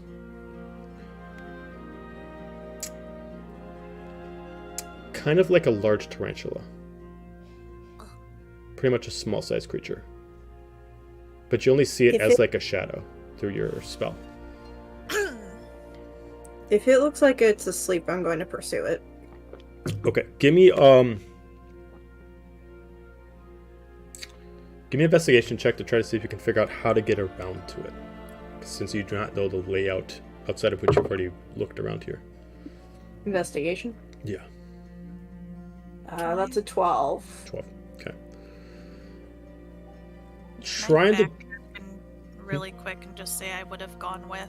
Oh, you want to go with? I would have woken Dira up. Just so none of us are walking alone. Okay, so Dira, you would not have gotten your full rest then. Hey, Dira. It's alright. Okay. So you eventually catch up. Finish it later. That's what I was planning on. I'd say you would have caught up then with Gaju right when Gaju would have spotted the creature with the spell, but only Gaju, you can see the creature. You two are not affected by the parameters of the actual scroll.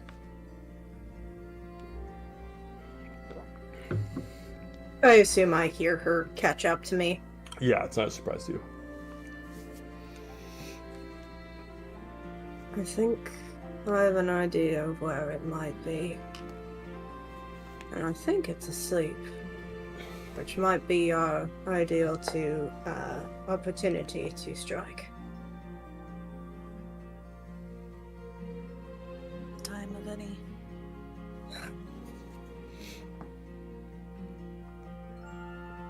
Since you two are down there with him, both of you also give me an investigation check to help the navigation of the actual castle walls. It's a very complicated, large castle, and you have not been introduced to the actual mapping of it.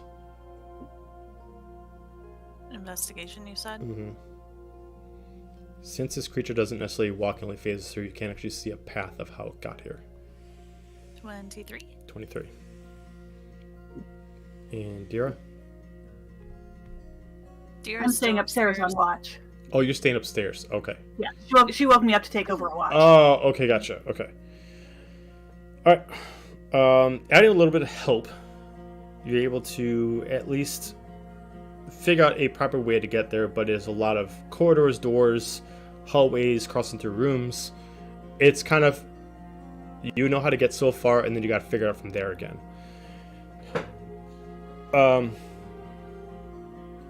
Taking about a couple hours, it's taking you quite a long way to get there, but you're still keeping focus on the creature and is still staying still. Okay. You do notice after about a couple hours, as you're starting to get close to it, you first think, I'm getting closer, the shadow of the creature is increasing. But then as you stop and you start to look around to figure out where you're going and get your bearings, the size still increases. Almost like this thing is growing. Not exponentially. It's not switching from like a small creature to a huge creature. It went from a tiny creature to a medium-sized creature. And then stops. By this point, you start to see it move, but not move any more than 5 feet. You're still only seeing it through the vision of the scroll, though. Okay. How long do I have on the scroll? What did I say, 2 hours? I thought it was 4. 4? Okay, then you got 2 left. Okay. We better get hurrying. Are we close? You're not sure. You can both give me investigation checks again to try to navigate, but at this point I'm also going to need stealth checks to make sure you move around the actual soldiers that you can start having to pass. I'm gonna put my cloak of invisibility on for. I think I have stealth advantage. Mm-hmm. So I just rolled normal. That's gonna be a 10. 10 for stealth. Investigation. Yeah. And then it was investigation again. Mm-hmm. Yeah. Not that dice because you failed me. You failed me for the last time. And 12 for investigation. Okay. I got a 5 and a 5. Oh, no. As you start getting about another hour in, you are surprised to run into some soldiers. At first, they don't see Zephynia, but they see you, Gaju, as you are unprepared on them. Maybe tripping over some certain spots. Like, sir, you can't be on this side of the castle. Why don't I escort you to where are you staying?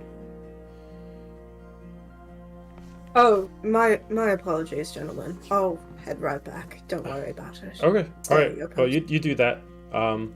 At that point, like, right, Zephynia, maybe you're trying to get around, you accidentally, like, clip something on your armor, and they just, like, was that you? I thought it was you. They start walking around as they accidentally run into you. The hell is that? So they may, like, draw their swords, not seeing you. I'm just gonna, like, gesture for Zephynia to follow me, and I'm gonna go around a corner. Okay. Shuffle for invisible. My wings are tucked in. Okay. Trying to make a different way around, you try to go through navigating around. As you do, you get within what you assume is maybe a couple rooms away as your spell ends. You know you're close to the creature, but the power of the scroll ends. You know you're probably in the right corridor of the castle, but that still leaves you 2, 3, 4 rooms. Okay. As soon as the scroll ends, I'm going to then cast Locate Creature. Okay. Alright. As you cast Locate Creature, you are able to spot the creature itself. And it looks like it is 2 rooms away from you, but the rooms themselves, doors are closed. You don't know if they're locked, you don't know if they're currently being used, but it looks like I got across through 2 rooms to get to it. And it's this way. And I'll kind of start leading Zephynia towards it.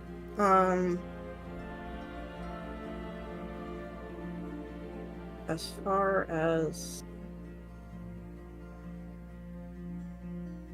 the doors, are the doors locked? No.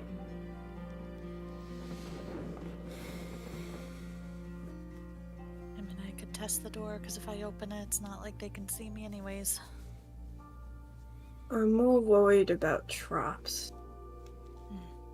Can I take a minute to just check for any traps? Sure. Are you proficient with detecting traps? I don't believe so. Okay, so then roll me a dexterity check.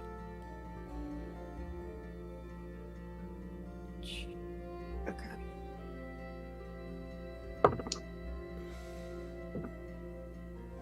19. There are no traps on the door itself. The door is not locked, and you are pretty content knowing that there's no one inside.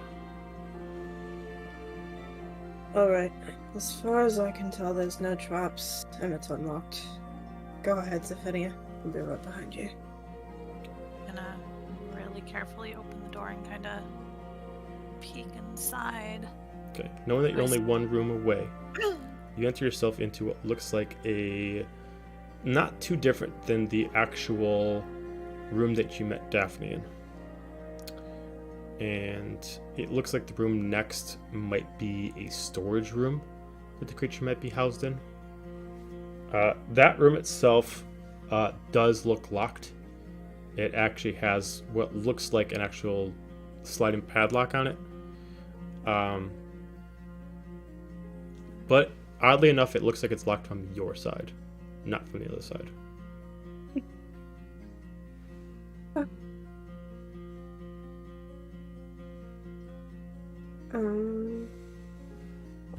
You know the creature's on the other side of this door.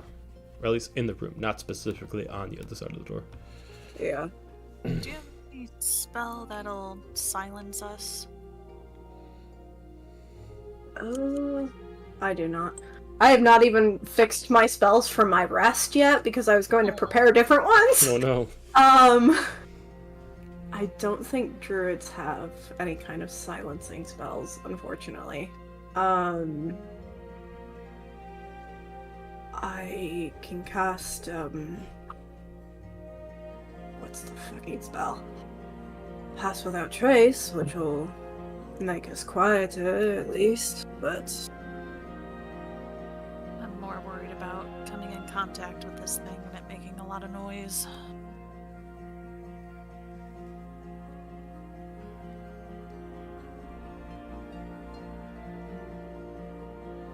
On your vision, the creature just stopped moving and is completely still.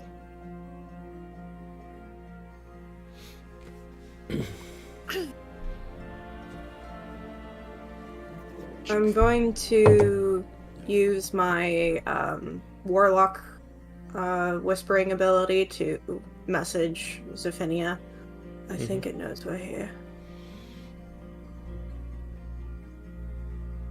Am I able to talk back, or is it Yeah. one way? Yeah, Okay. it's as long as you're within 30 feet of me, you can hear and respond back. Well, are we doing this or not? Might as well, we're already here. How much trouble can we get into, huh? Well, that's a good question. Oh, I missed you. On 3, Let's do it. I'm gonna hold the door. 1, 2, and pop it open. 3. Okay. Give me both dexterity checks to try to surprise it.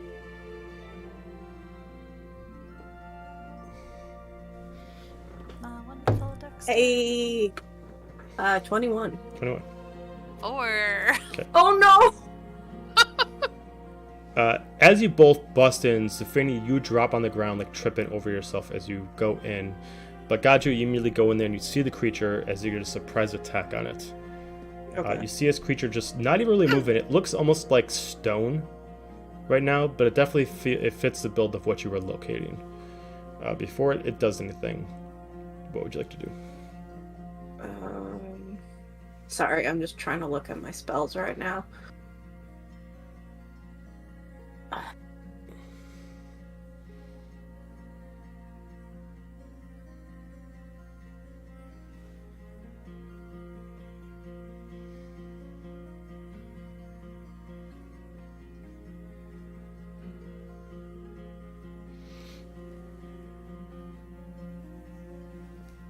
Does this look like a physical creature right now? Currently, yes, it does look like it has a physical form. It's currently look like it has stone shape on, but that's not actually what it has.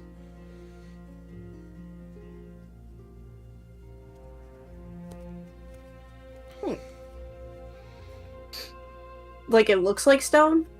Yeah. Excellent.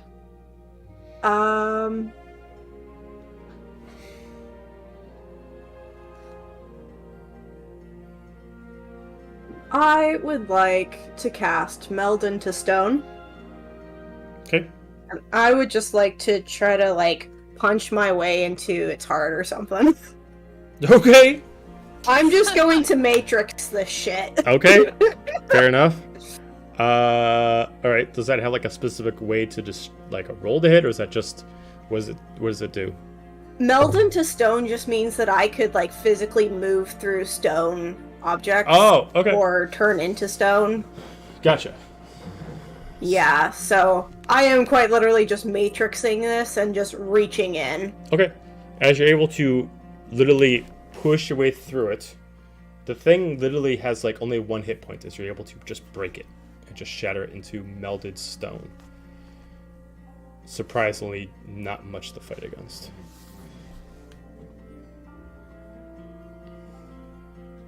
I'm actually quite impressed with that. Tiffany fix herself off the floor because She's apparently used to falling just like I am in real life. Brushes herself off.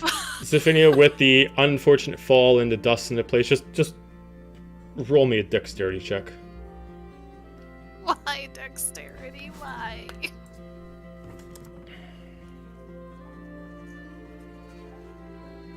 $16. Okay. Alright. Without much problem, you're able to take care of what this creature is. Still not understanding it. But following the source, you're able to destroy what left Daphne's body.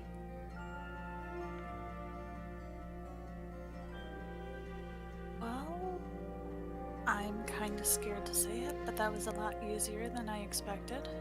A little too easy. Can I do a check just to look around, make sure that it is in fact dead and it just didn't, like, slip away while I crushed its physical form? You can either give me a medicine check, or you can give me an insight check based off the parameters that you don't know what this creature is, but you can give me one of those two checks. Okay. Oh. Medicine or perception? Medicine or insight. It's okay. That's gonna be a total of 6.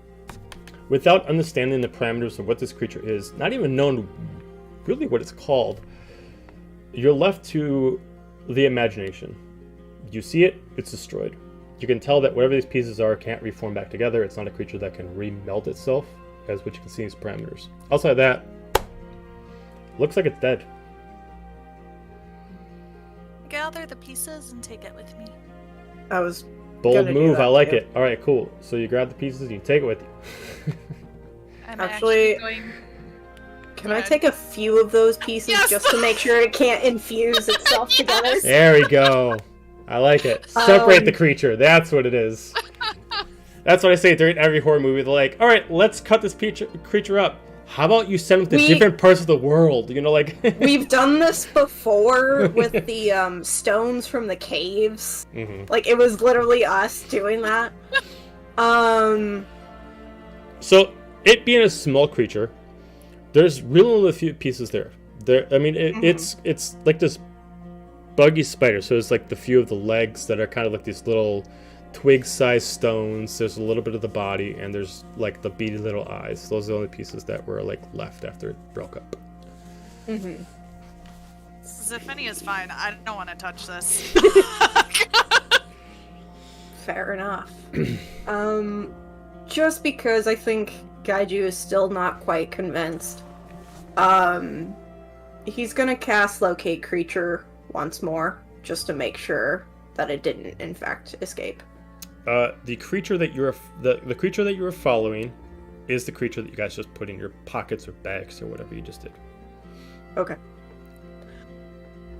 I will continue to check, just in case, but I think it might actually be this thing.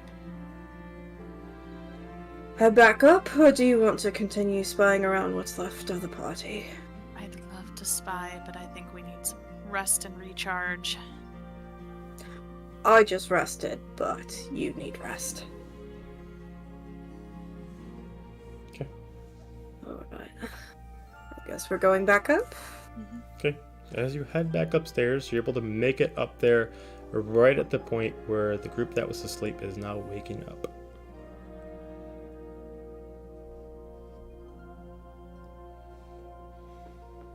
At this point, Well, so it's like, were you guys able to find it? I pull out, like, a section of the bug. Okay, I don't need to I think see so. it. I just needed a yes or no. What the hell's is Oh my that? gosh. That would be the creature that was controlling Daphne. Did you have to fight? Nope. That seems weird. You went by yourselves? we have Would together. not its targets, so. By the power of We can go badassery, yellow. we do it. So how long do we actually- have before this brunch? So, as far as time-wise, you guys don't have the exact time, but you assume it's still very, very early morning, like 1 or 2. All right.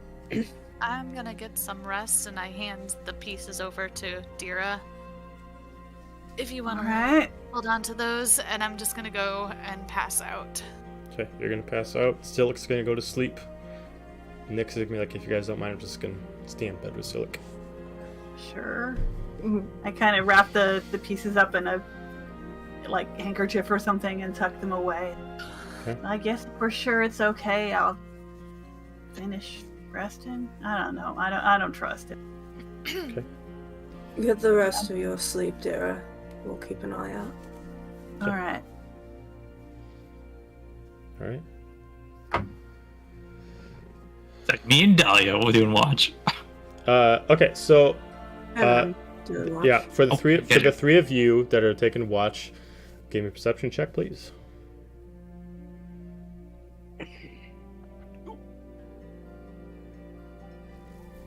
Nat fucking 20. Oh, shit. Let's go. Yeah, Hot 7. Hot 7. All right.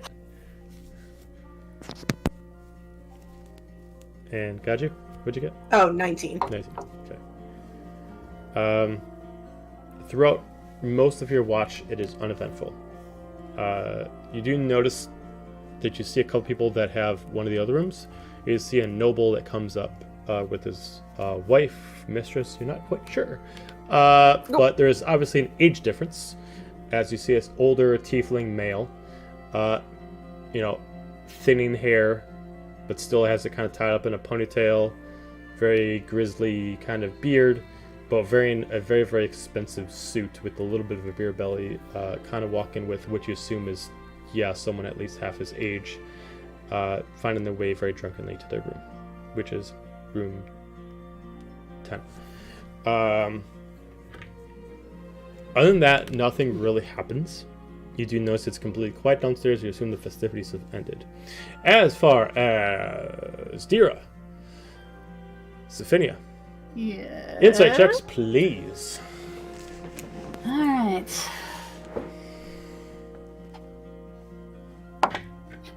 4. Oh shit. I am very not insightful. Sorry. What'd you get, Sophinia? What'd you say? 7. First off with Dira, it's a small dream is a recollection of the creature jumping out of Daphne's body. Looks like a clone of her and eventually running through the walls. And for some reason it just keeps being as a repeating dream in your head. Zephinia. Much like how you entered into Daphne, you go into a dream falling through the sky, unable to control your wings. And it's an endless fall that literally lasts for an hour in this dream. Falling to what looks like no end. Complete blackness that feels like the darkest of clouds as you feel like you keep falling through pillows of sky. Just back down first, and you're unable to control your body to try to turn yourself over. Till eventually you just slam on the ground, but you feel no pain. It's almost like gravity just pushes you towards the ground itself and just acclimates you.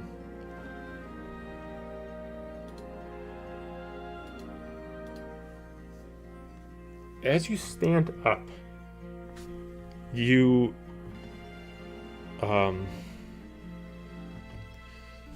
find yourself in a very, very, very extravagant castle. Silvers and golds. Places of just these beautiful armors laid all over the place, these portraits everywhere. As you find yourself within a throne room.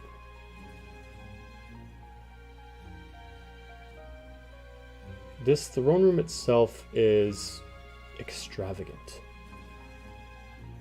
Long corridor. 3 specific thrones that are on top of this 10, maybe 15 foot high wall with only spiral staircase on the left and the right to get up to it. and stained glass behind them. Currently, right now, it looks like it's nighttime out, as only the moon's gaze gleams through the stained glass, leaving itself blue hues on the floor. Behind is a tapestry behind you, looking very similar to the gate that you walked into for Castle Deimos.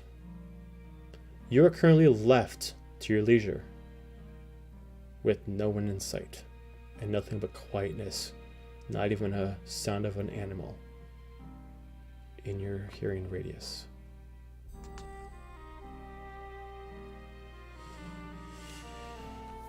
I'm gonna do the stupid thing and shout, "Hello?" Okay. As you shout, the sound of your voice echoes throughout the corridors of the actual castle itself, hidden itself so far that you assume nothing's obstructing it.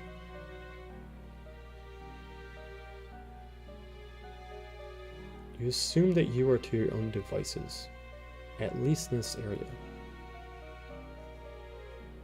With nothing but pillars and statues in your way, you assume that even as you move 5 feet, your vision opens up the fog, as it looks like nothing stops you from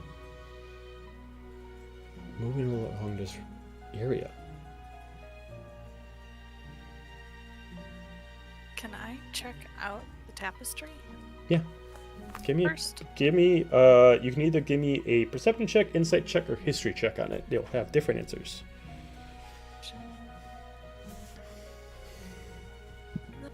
Do insight. 11. 11. It is almost exact to the gates that you entered into Castle Deimos.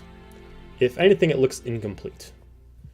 The tapestry itself is a beginning of Family 9, not how far has it gotten. It's also phrased differently. The gate itself was the Heartwind family tree. This is called the Line of Blood and Fire.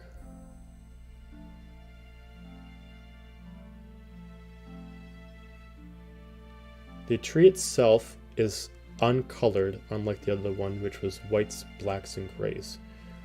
This one is only a hue of purple, green, and orange. Orange itself represents the center line, as you see an actual perfect representation of Malik as a noble. Fallen down 2 specific people beneath him. They do not look familiar to you. And with your check, you do not see their names, or at least the symbols that represent them. Beneath him, you see 2 brothers. Comparing it to the information you already know, you assume these are the brothers of the original angel and the original devil. But in here, they look like they are elves. High pointed ears, twins. But the physical representation is uncanny. Take away the horns, take away the devilish side. This is Deimos and his twin brother. From then on, it goes a few more.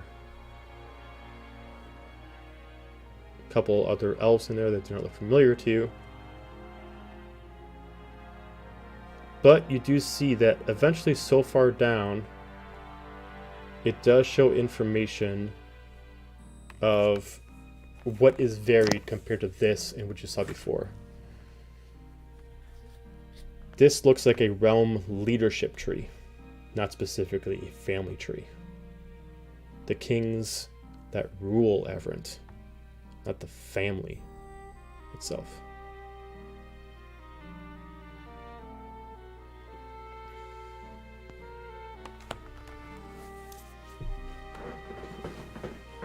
Can I, after looking at that, can I kind of, I don't want to go all the way up to the thrones, but can I kind of see, are there name tags on them? Is it? Yeah, you can see a name tag. So beneath each one, the center one belongs to what is called Malik Heartwind.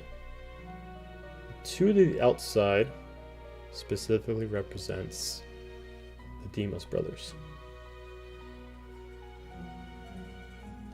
As you're getting closer, you actually see almost kind of like the hue of the actual floor kind of bouncing back at you.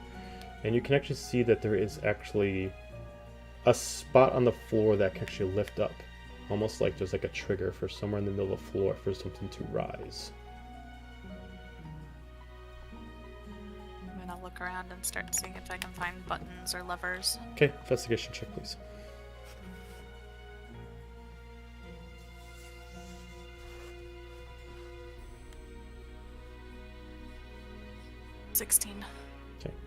Taking yourself some time, you walk over a spot, and it's not a lever that needs, it's something. As you step on it, for some reason, you just activate it by being there. As a specific round table itself summons itself from the floor. For specifically 4 chairs that immediately summon themselves there. Each taking a position around the table, with a symbol in front of each one and also at the head of the chair itself. One of a demon, one of a queen, one of a child, and one of a princess.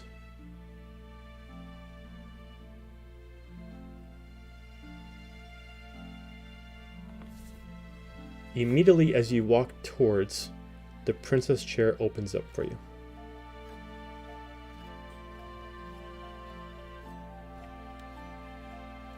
Almost like it's intended you to sit in it, in response to you being in its presence. Can I walk by the other chairs and see if they move? They do not. I'm again gonna look around and just... If you're out there, I'd appreciate you showing your face. Give me a persuasion check.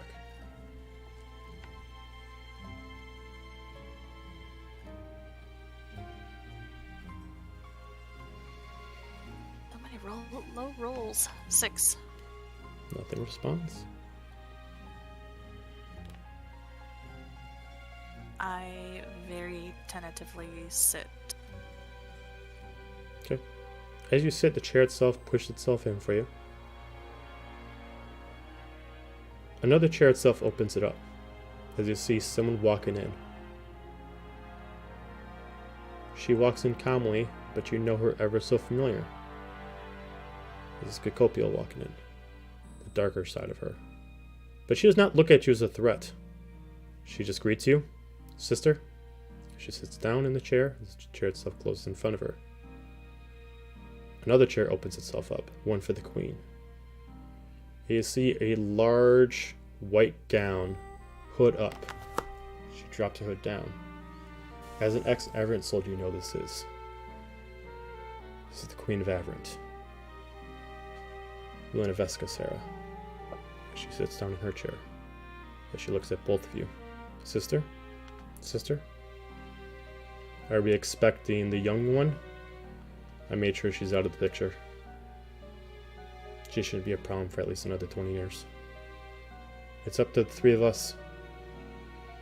Until Malik becomes in play, we must do what we need to do to continue. As they both look at you. What say you, Luna? Okay, so first of all, not sisters. Not sisters. No. What is going on? Have you been procuring too much into the mortal drink? We've told you. Your party times are far past. We're trying to get more mature about this. We have a bigger goal in mind. What have you accomplished? Report. I'm pinching myself. Nothing's okay, happening. time to wake up now. Nothing's happening. I haven't seen Luna in a long time, and I can tell you right now, I was not expecting to see you here and was hoping to never see you. I don't know how you're mistaking me for her, but I'm not her. As the queen responds, we'll not have this again, sister. This constant babbling back and forth like you're immortal. Enough. We'll come back Can to I try you. and stand up? You try to stand up, the chair does not allow you to. It looks like the way that the table is set is that no one can leave session until session's complete.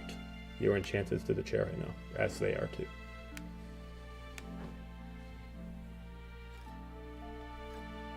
You can let me up now. I am not part of this. What are they babbling about now? This is not the first time you've been acting like you're not yourself. Are you having another one of your midlife crises?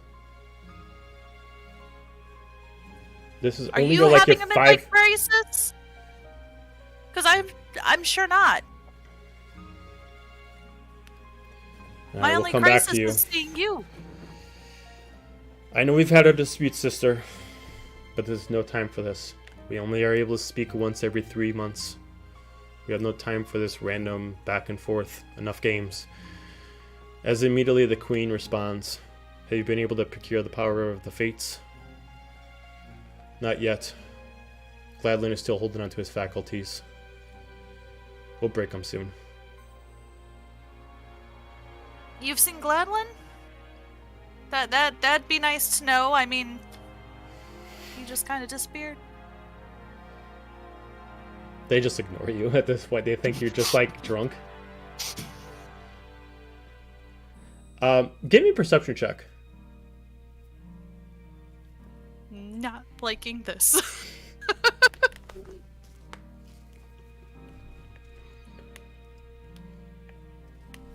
Six. You do not understand what you're going on, but they truly believe you're Luna. You don't know why, you don't know how. Even the enchantment of the table itself believes you're Luna.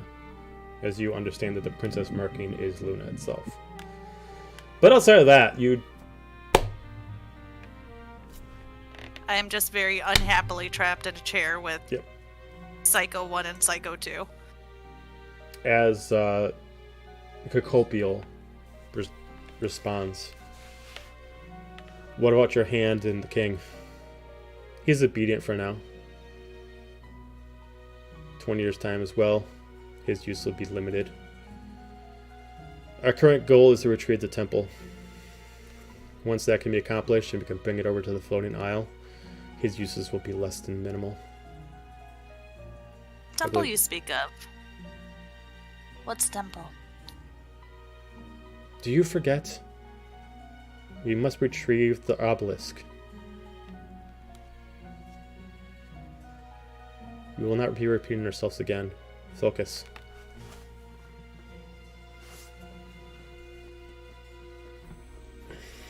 Until that 20 years of time, what objectives do we have to accomplish? Obviously, we must keep the younger one out. She is troublesome. That is taken care of. Luna, I know you are all out of sorts at the moment, but you have the little one captured, correct? I'm gonna look around. Again, not Luna, Zephynia. I don't know how you're mistaking this, but I would like to get out of here now. I'm not enjoying this. As you say your own name is what triggers them. They look at you. Do you speak Celestial? I know you're Nazimar, but do you actually speak Celestial? Pretty sure I do. Let me just... Yes. Okay. As they say binding ritual, by all hands of the Heartwind, by all hands of the gods, I will release a spell and bind to another.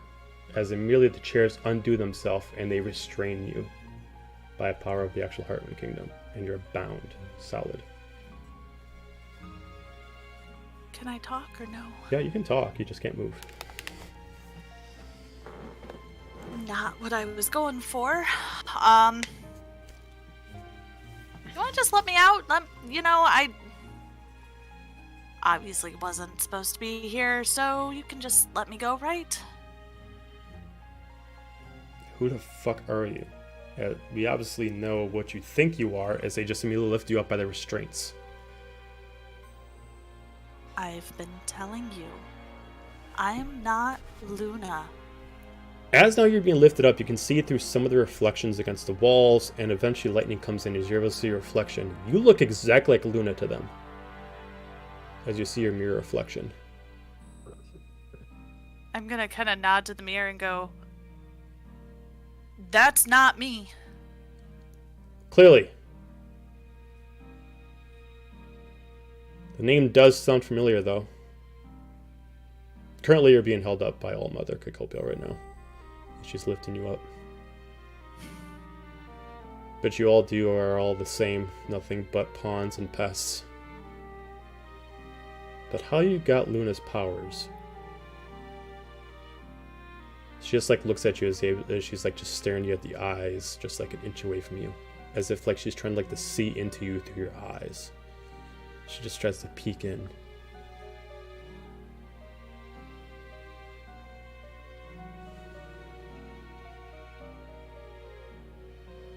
Sleep with an eye open, child. We'll find out who you are. As they immediately just press against your chest as you immediately wake up, grasping air. I'm like in panic mode and visibly freaking out. You have a burnt hand mark on your chest temporarily.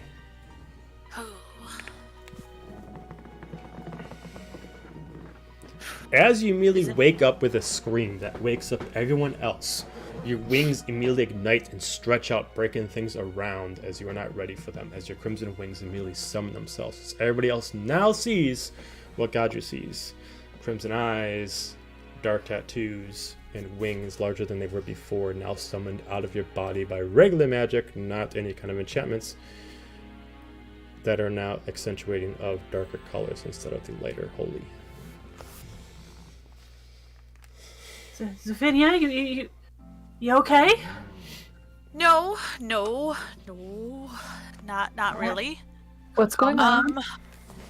The wings. Can you pull in the wings? You're Yeah. And I bring them back in. My little Did wings. those, Get down here. did those did they look like that before? Yeah. No, they've they do been not. there. No. I saw the All Mother, and What? and the Queen, and they thought I was Luna, and What? I was stuck, and I couldn't get out. I don't know if she knows where I am, but ouch! Oh, that's not good. And you just see the red mark. What the hell? Cure wounds. Does it work? It eventually fades away. Okay. Okay, Yes. slow down. Did we finish? Where? At this point, anybody who, I mean, you would have, because you had like 2 separate ones, so you would have finished a long rest. Yeah. I'd say, due to a dream, I'd say everybody at least accomplished a long rest. Yeah. Okay. Yay. Just checking before I start casting. Yeah, no, you're good. My long rest before I forget again. Yeah, they thought I was Luna. They were talking about the little one being locked up, and I can only assume that's another part of whatever she is, and The little one. I don't know. Do you remember I told you about the vision I had in the little girl in the temple in the city, New Averant? That could very much be what they were talking about. They were talking about someone, a small girl, What? possibly. Why? Why were they talking to you? They thought you were Luna? They thought I was Luna. And the weird part was, when I looked at my reflection, I looked like her. Well, right now you look like I'm not. I'm me. I'm me. you're you, but You're different. What were they talking about? I mean, obviously the girl, I suppose this is other Cocopial. And if the other three are meeting, was that all? They kept mentioning 20 years in the future, the king, the girl. 20 years. What happens in 20 years? I Nothing don't good. know.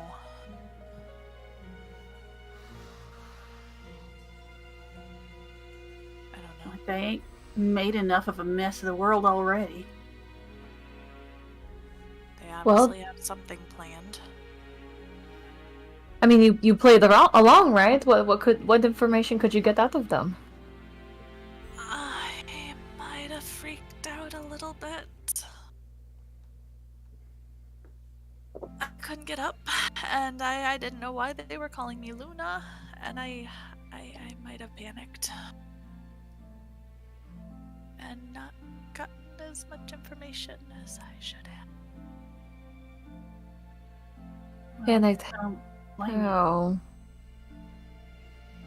You remember anything else they said about this 20 years? Not really, no. Do you remember them talking about a temple or an obelisk? Now, thank you! And the face. My subconscious has spoken to me! I seem to have remembered new information.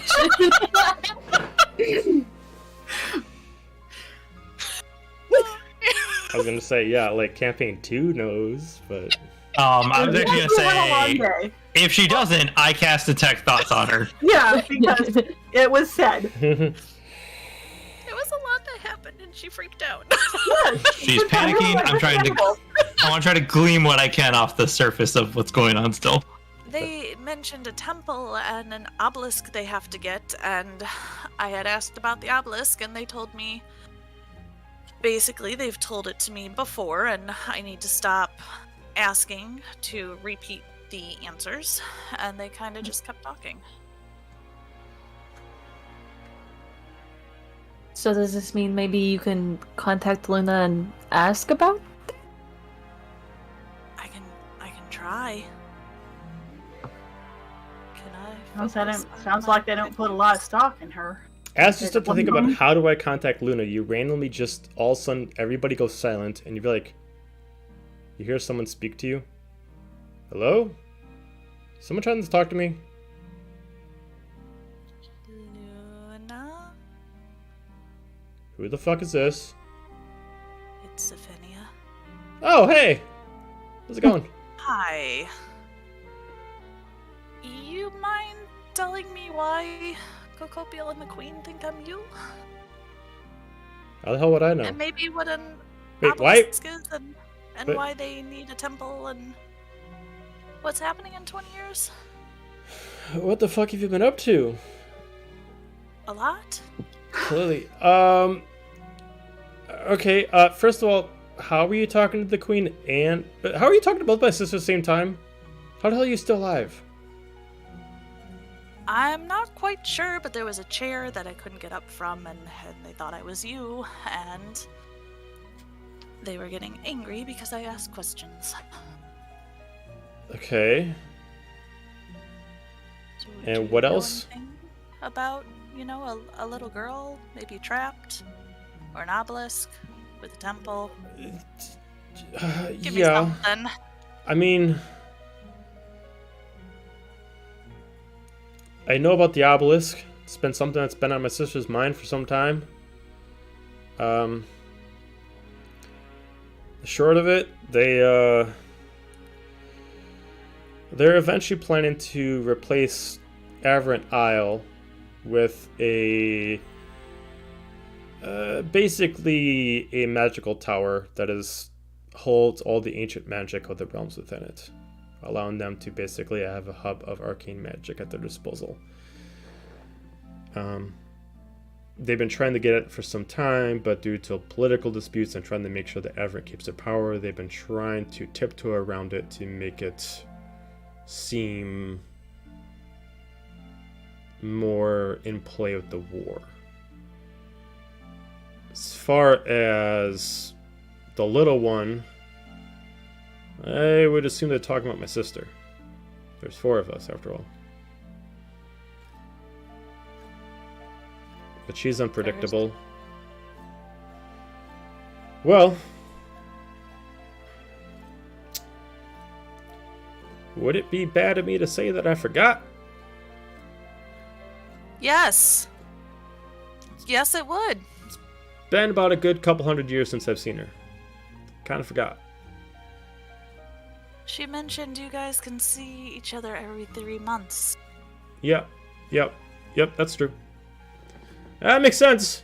I was getting too excited about like kind of having the mortal life. I totally forgot that you probably would have had to step in for me for the seasonal meeting. This is something you forgot to mention? Let's be honest, we had a really busy night. Wasn't really on top of my head. Giving you the power, I didn't really think about giving you a checklist of do's and don'ts and kind of what's going to happen when and where. Am I gonna have to go to these meetings every 3 months? Are they meetings? Are they a death sentence? They're not very friendly.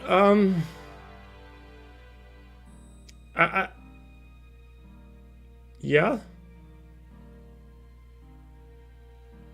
And why can't you go? You know, the real good question is, it's been like 10 years. Have you not been to one yet? There was some shit that happened. More shit. Do we need to like talk? Do we need like to meet somewhere? Where are you? That's another very good question. Oh god. Alright, In the Shadowfell right now? Of course. Of course. At least you're not in hell. I mean that's something. Yeah. Well, I don't have the ability to get to Shadowfell. If whenever you get out, you can contact me again. I can summon myself to you. You still are attachment to me, of course. You do seem a little different, though. I mean, I can't see you, but the power I gave you is not the same. Stressed is what you want to say. Little different, little more stressed than last time I saw you, because you didn't tell me about any of this. Let's be honest, you were stressed last time, too. I haven't really met you not stressed. I mean, when I first met you, you were dying. You were kind of stressed. Then I was kind of hanging on to you every time you wanted to contact me. You were a bit stressed. And then I come out and I sum myself. What are you? Stressed. When are you not stressed? Let's be honest. And things aren't trying to kill me, and things are just going peachy. You know, a vacation would be nice. You want to get us out of here, and we can talk somewhere nice, calm, somewhere where your sisters are not going to magically take me from where I am and try and kill me. When you get back to Averant, I can definitely work on that with you. Can't make any promises, but I can't do anything while you're in the Shadowfell. When I'm back, then. Alright. The only thing I gotta ask is, do me one single favor for when I see you. Just one teensy little favor. Nothing big. And that is? You know how you are right now? Bring it down just a little bit. It's a little much. She's gonna go dead silent. Luna can probably feel her glaring. Yeah, you can almost tell that, like, she's probably getting off a bender right now while you're talking to her. Like, enjoying the mortal life too much. She's like, alright. Let me know when you get back. I'll summon myself to you. I can't make any promises of what will happen. I've had to deal with my sisters for over 10,000 years. It's, nothing's gonna happen in a day. But I'll see what I can do. I do appreciate it. Just just curious. I don't know how to phrase this without manipulating. You know what? Never mind. I'll talk to you when I see you next. Okay. Which disconnects the call. We just see Zephinia's eye melting stare. Kind of like head, but like you don't see her talk. We just kind of like see her like she's ping ponging back and forth, like she's responding to herself, like almost like kind of yeah. I don't know if this is going well. Doesn't look like it's going well. At this point, due to the second long rest being complete, it's actually get later on in the morning. Sun's peeking through. In the room that you're in, you hear a knock on the door. Good morning. If you all would be all so kind, brunch will be served down momentarily. Please be presentable. Our Lord and Master is at the ready. And starts walking off. Let's go. I lean out the door and just go.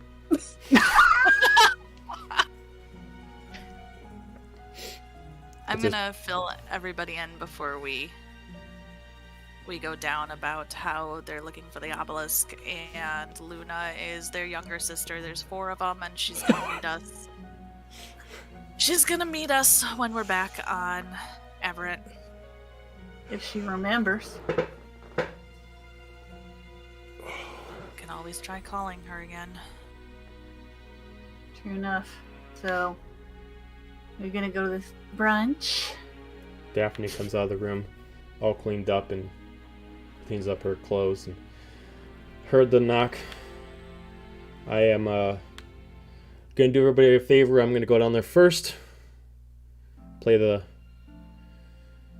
cards right to try to put up the good face. She's trying to like get focused, kind of get in the zone. I'll see you down there shortly. She puts up like a hood, and she's got her hair all done in like braids and stuff like that, and she starts making her way downstairs, taking the elevator. Silik starts preparing himself, puts on his coat, his sword. Oh, this is a stressful couple days. As him and Nick start heading towards the door. You all ready?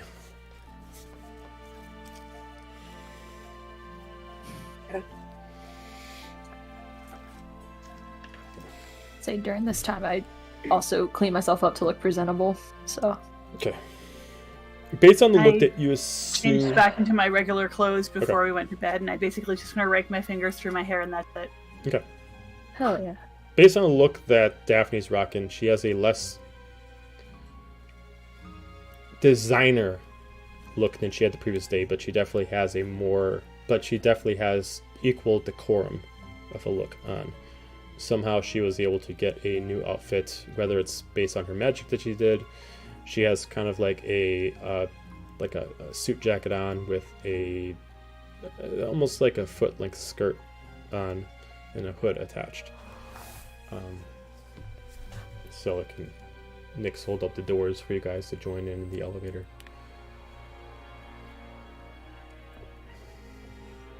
At this point, there's actually no one in the elevator controlling it as you all get in and someone pulls the lever all the way forward. Through the 5-minute ride going down, Silik is kind of like shaking. Nyx is kind of comforting him. Anything you guys want to do during the 5 minutes?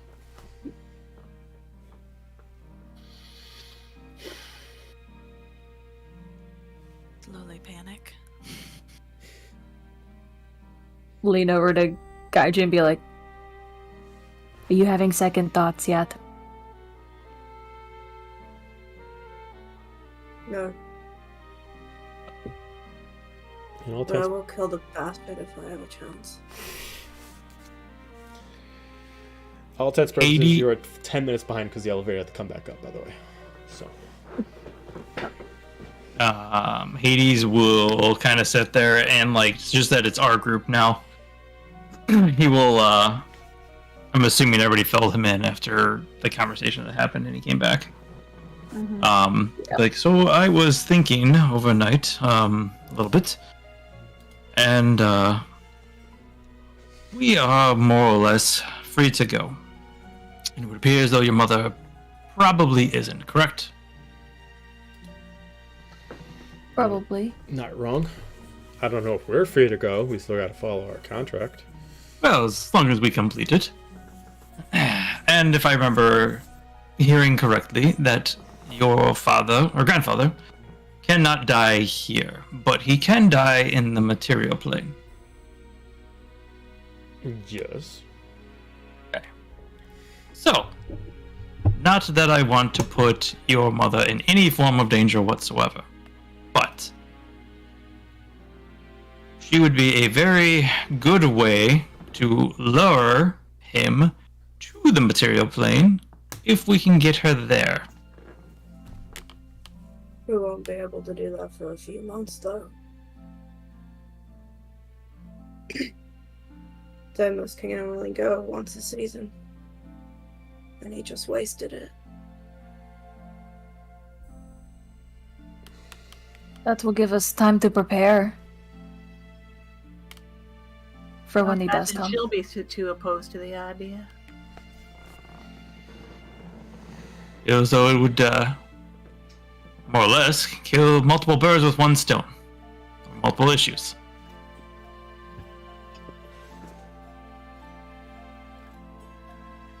With this discussion, God, you have another deja vu moment. This discussion is changing something.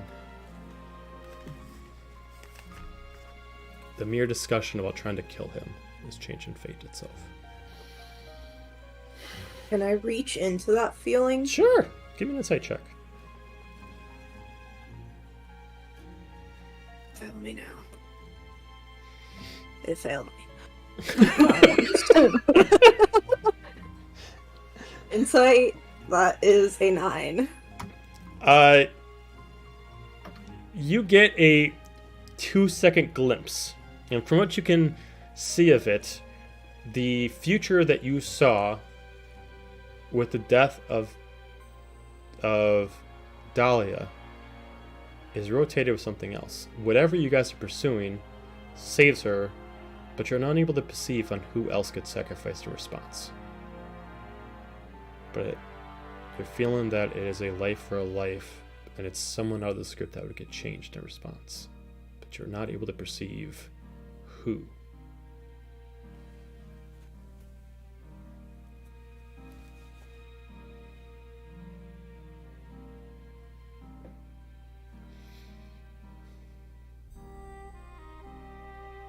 Reggie just goes quiet. Makes sense. At this point, the elevator drops. Immediately lit with what was before a busy, bustling dining hall.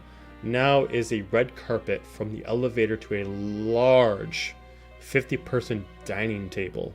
Length going down this large dining hall that was once busy. Red carpet surrounded by tall candelabras of 20 feet in height, with candles going up every 5 feet. Sun blaring down in a very ostentatious way, as immediately Ahriman greets you. Good morning. I hope everyone had a very, very hospitable night and a very lovely rest. The master is ready for you, along with the lady. Please, follow me. As he immediately bows, and he starts leading on for you to follow down the red carpet. I give Gaiju's hand like a reassuring squeeze before letting go and following him. Silic and Nyx follow. I'll bring up the rear. Okay. As you all start heading in, Ahriman eventually moves out of the way. As you see at the end of the table, 2 seats. One unused, and then one specifically sitting Grandfather Deimos. As he immediately stands up in his human tiefling form, human with the gold horns. Greetings, my lovely guests. Please, sit. As immediately chairs are open for all of you closest to his side. As you see onto his right, but not on his side of the table, but on the right where you guys are sitting, is where Daphne is sitting. Aramon himself is not a butler. He is an advisor, so he sits to his left, as others are there to help with the waiting. So you're all sitting down, seats are given. Greetings to you all. No matter the drama that we have had, no matter the disputes that have occurred, I am glad for you all to be here, even if it is, unfortunately, against your will. Food will be first had before business is taken care of, but I just want you to understand, especially for my grandsires, I welcome you into my home, and your friends along with you. Bad blood is had, but I wish there was none.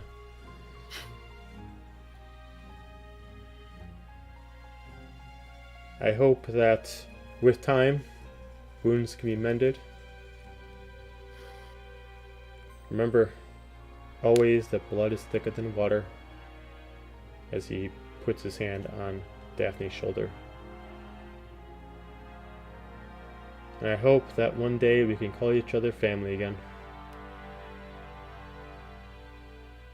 Silk doesn't respond. Nick just is holding his hand. As he's just walking around, he puts his hand on top of Silk's shoulder, as he just clenches hard on Nick's hand. Silk, I regret the unfortunate happens that we have had. I do not regret what has happened, but I regret how it ended. I hope you will forgive me. Silk does not respond. He walks over to you, Dahlia, but does not touch you. I meet his stare. I know we do not know each other fondly. You obviously did not know of me, and I you. But I am glad that we are finally to meet, and I look forward to our future. As Amelia bell rings. Ah! As immediately he gestures as staff members come with plates of food. As you can smell what smells kind of like a Benedict plate coming through. Meats and eggs that are set up in front of every table. Juices and pitchers and wines and teas all served around for everybody to serve themselves. With a giant boar set in the middle for anybody to partake in. Please, eat, all of you. You're my guests. As he immediately just grabs a piece of the boar and he immediately grabs some food. Daphne starts eating, he starts eating. As she just gestures to both of you that it is not poisoned. As Silk starts to eat. I will specifically be looking for that cue before, and then I will go for it. It is very good food. It's not the best you've had. You guys have had some nicer places. But obviously being for a noble and a king, this is what you would expect. As he starts eating very fast, he's a larger man. Even in his human form, he is still about 7.5.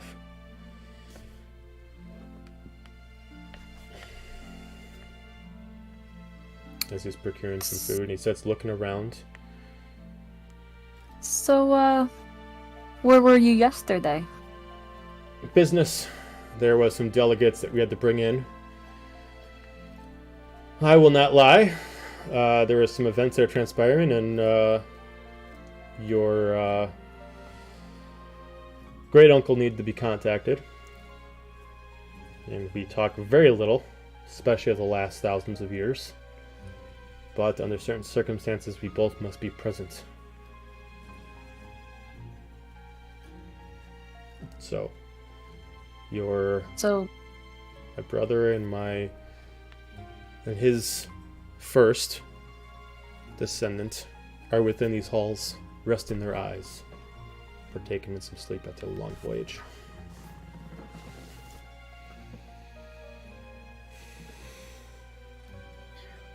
Dara is just pushing her food around on her plate and not eating any of it. Okay. I noticed the 3 carriages came back last night, and only you left. Much like I don't like the light on my eyes, they don't prefer the darkness on theirs. The Shadowfell does not suit them well, much like the Feywild does not agree with me. Are we going to meet them? In time. Like I said, they're resting now, but if you partake in the festivities throughout the day, you'll definitely meet them. Is there another ball? Not presently, but there are some more family in-depth festivities. We do not normally hold such galas here, but with planned events transpiring, soiree was much necessary, just for celebration and letting the other delegates know the Shadowfell of the graciousness that I offer. Duties a king must have from time to time. As he starts looking around, he starts reading the room. He starts reading things. First looks at Hades. Is it Hades or Apollo? I get confused. Currently, it would be Hades to you. Is it Apollo to others? At times, but currently, right now, you are speaking to Hades. We are not too unfamiliar with the second bodies. I had to challenge with mine for a good hundreds of years. It is not a shock to find another tiefling with inner demons of sorts, pun intended. I hear that you become in favor with my advisor, and that a game is set up in moments. Oh, yes, when we have a moment, we will be partaking in another game. I think we have another day or so here, so plenty of time to partake in that. As immediately this female waitstaff really walks up. What is it? Sorry, my lord, I have a message for Airman. So it's whispering in Airman's ear. Now? Here. Yes, my lord. He kind of like whispers over to you, Hades. Did you invite the girl for brunch? I was planning to meet her shortly at the library. I was going to excuse myself. Well, apparently she was getting impatient and she made her way here. I was wondering. If you would excuse me, I have a prior engagement that I must Of course. inquire upon. As they all stand in proper. Enjoy. As you start heading out, she's waiting for you down a couple corridors. So I'm walking out beneath the table between Kaiju's knees. He just sees a mage hand pop up, and it's a middle finger towards them. Not towards you, towards Deimos.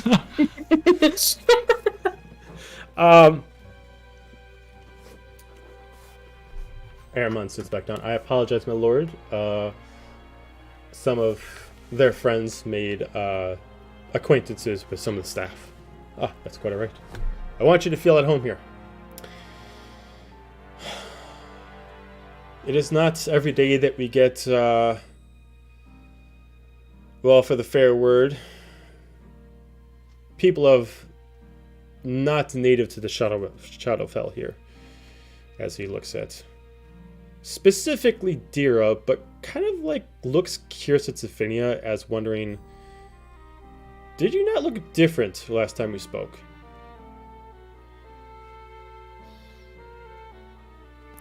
She's just gonna go on like nothing's amiss at all. Ah, must have been my mistake. Of course, a very, very rambling day. I apologize. My eyes are not what they used to be. But yes, it's not every day, and we get non-infernals or non-shadows here. As he eventually looks over to Dahlia and Gaju. I am pleased to see that at least one of my grandsires has decided to keep it within the infernal lineage. He just looks and kind of almost as a slight to Silic.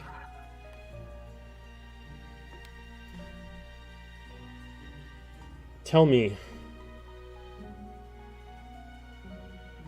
where is it that you hail from? As he looks at Gaju. What's it to you?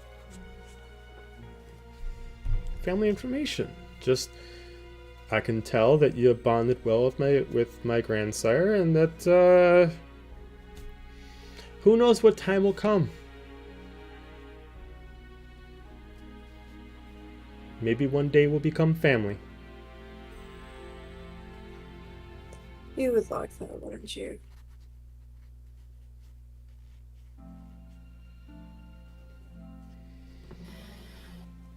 He just takes a breath. Give me a what's your passive perception, Gaju? It's like 13. Oh, fuck. It's not. Yeah, it's 13. You don't notice it, but Dahlia, you notice it as, like, on the table, Daphne's trying to get gestures to be like, don't antagonize him, but Gaju's not seeing it. I kick his ankle under the table. That's quite alright. Silic, it has been some years. I see that you yourself have found your way with another. Quite in tune, I might say, but unfortunately not passing down the infernal lineage as one would hope. As you can just see Silic tightening up. But I'm glad to see that the line will continue nonetheless, as Silic looks confused, as Nick just holds his hand tighter.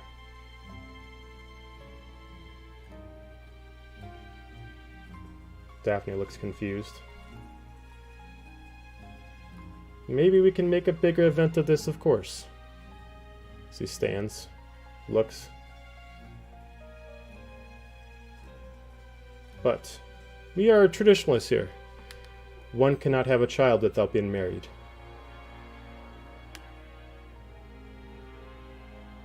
So What? looks confused. What are you talking about? Can you not see? Plain as day. The sea elf is pregnant. As long as it's her business, not yours.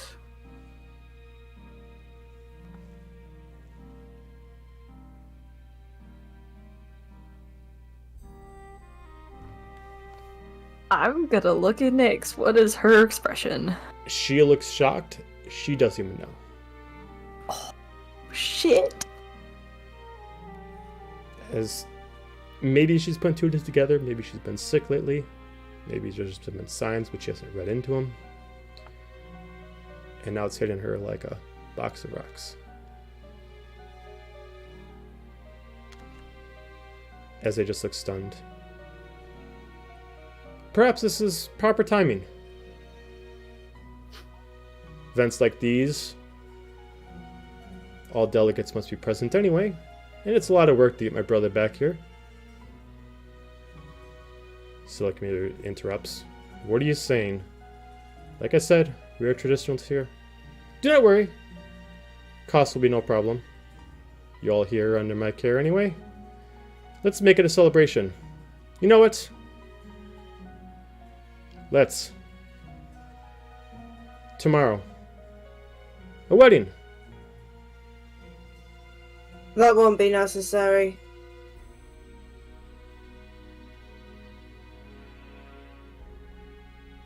Maybe we should ask them first. They're just looking at each other Stop. as they look at their rings. She just is more or less taken in shock of what she never knew but actually believes in what he's saying. Whether or not she wants to hear it or not.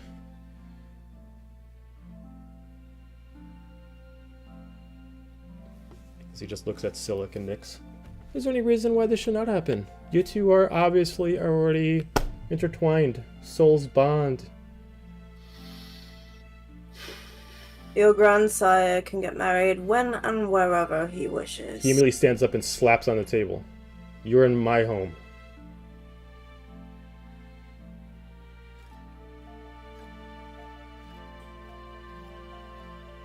I No. thought you wanted to be family. Family do such events for one another. I am taking You time. want to keep I am your taking family cost. around? What'd you say? You want to keep your family around? You let them do what they want. As he just kind of ticks his nails, he just edges into the table as the contract resummons. Are you tending to break agreements? I'm not trying to be breaking fair. anything.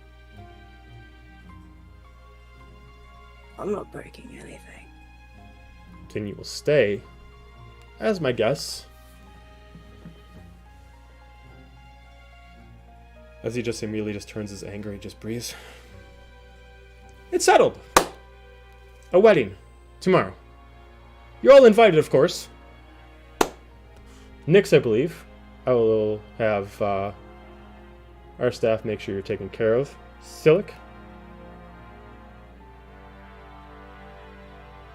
if you require it. As he takes a deep breath. A little bit convincing. And I can reach through this to the Abyss for you. It's fine. Very well. Well then, I believe this was an adequate conversation for all of you. Enjoy. I believe I've had my fill. My lady, guests, everybody. I get up morning. and leave. Follow him. I actually am gonna grab the tablecloth and yank it as I go. Okay. He does not care. The flowers are still standing. It's like, wow, what a trick. Nice. It's like the what is it? The Grinch thing where he whips it out, but then he has to like move it all out of the way then afterwards.